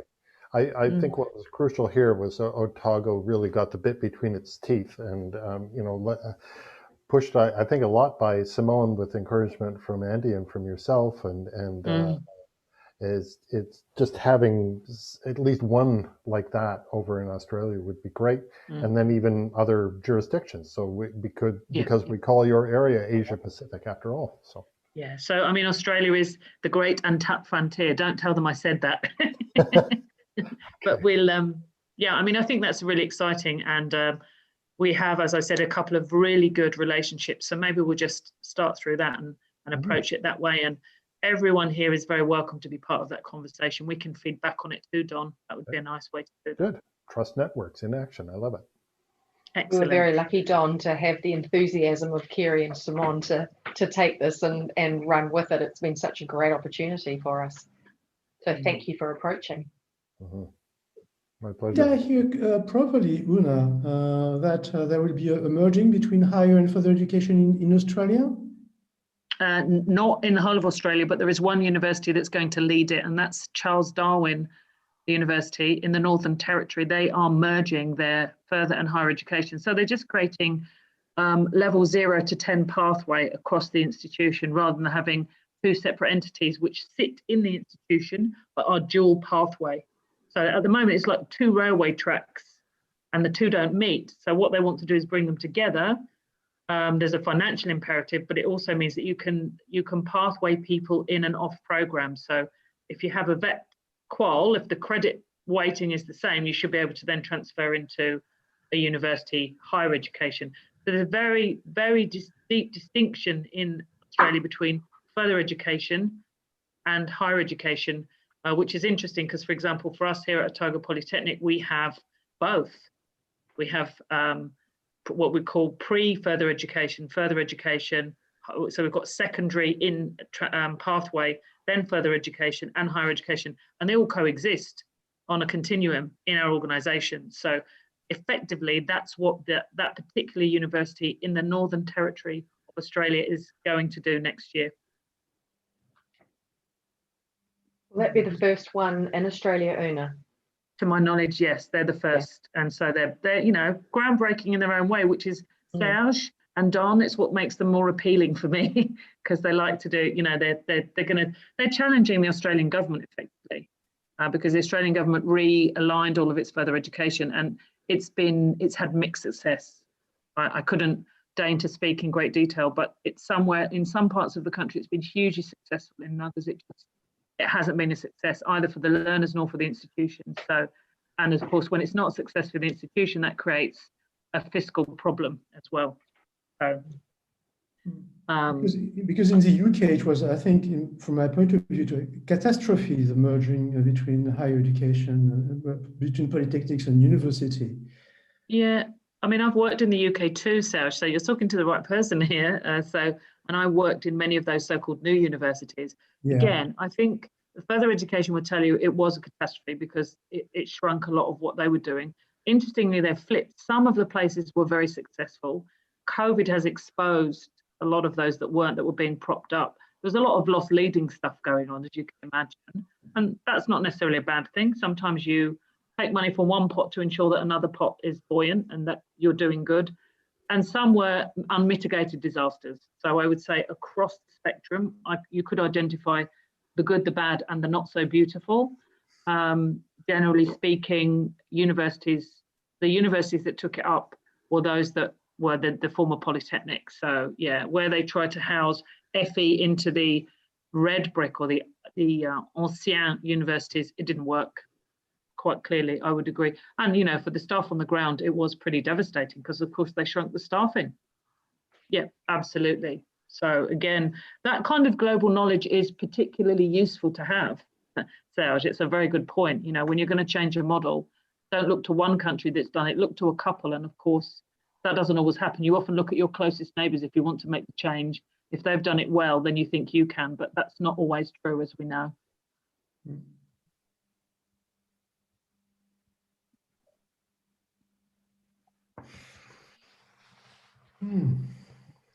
So do we have any more discussion points now, or should we, I know some of you have been up a very very long time. Yeah. Have you been going all the time since the beginning, Serge? Well, you too, you were in the morning. Oh, but I've had a nice sleep in between. Well, thank you for coming at the opening this morning. It was very kind of you. Oh, it was good to be at the opening, to see it all starting. So, yeah, so maybe we'll call it a day from New Zealand now. I think there's a gap in the program now, isn't there? Yes. Yes. Yeah, so we'll see you all tomorrow in New Zealand, again at 10 a.m. in the morning New Zealand time. It's been great to have participants from all around the world. Very exciting. When you're down here at the bottom of the world, it's really great to have those connections and the feedback. So adieu à tous, and see you tomorrow. À demain. Au revoir et à demain. Kia ora. I think we can stop the recording now. The streaming, yeah. Sure. Yeah, the streaming, yes.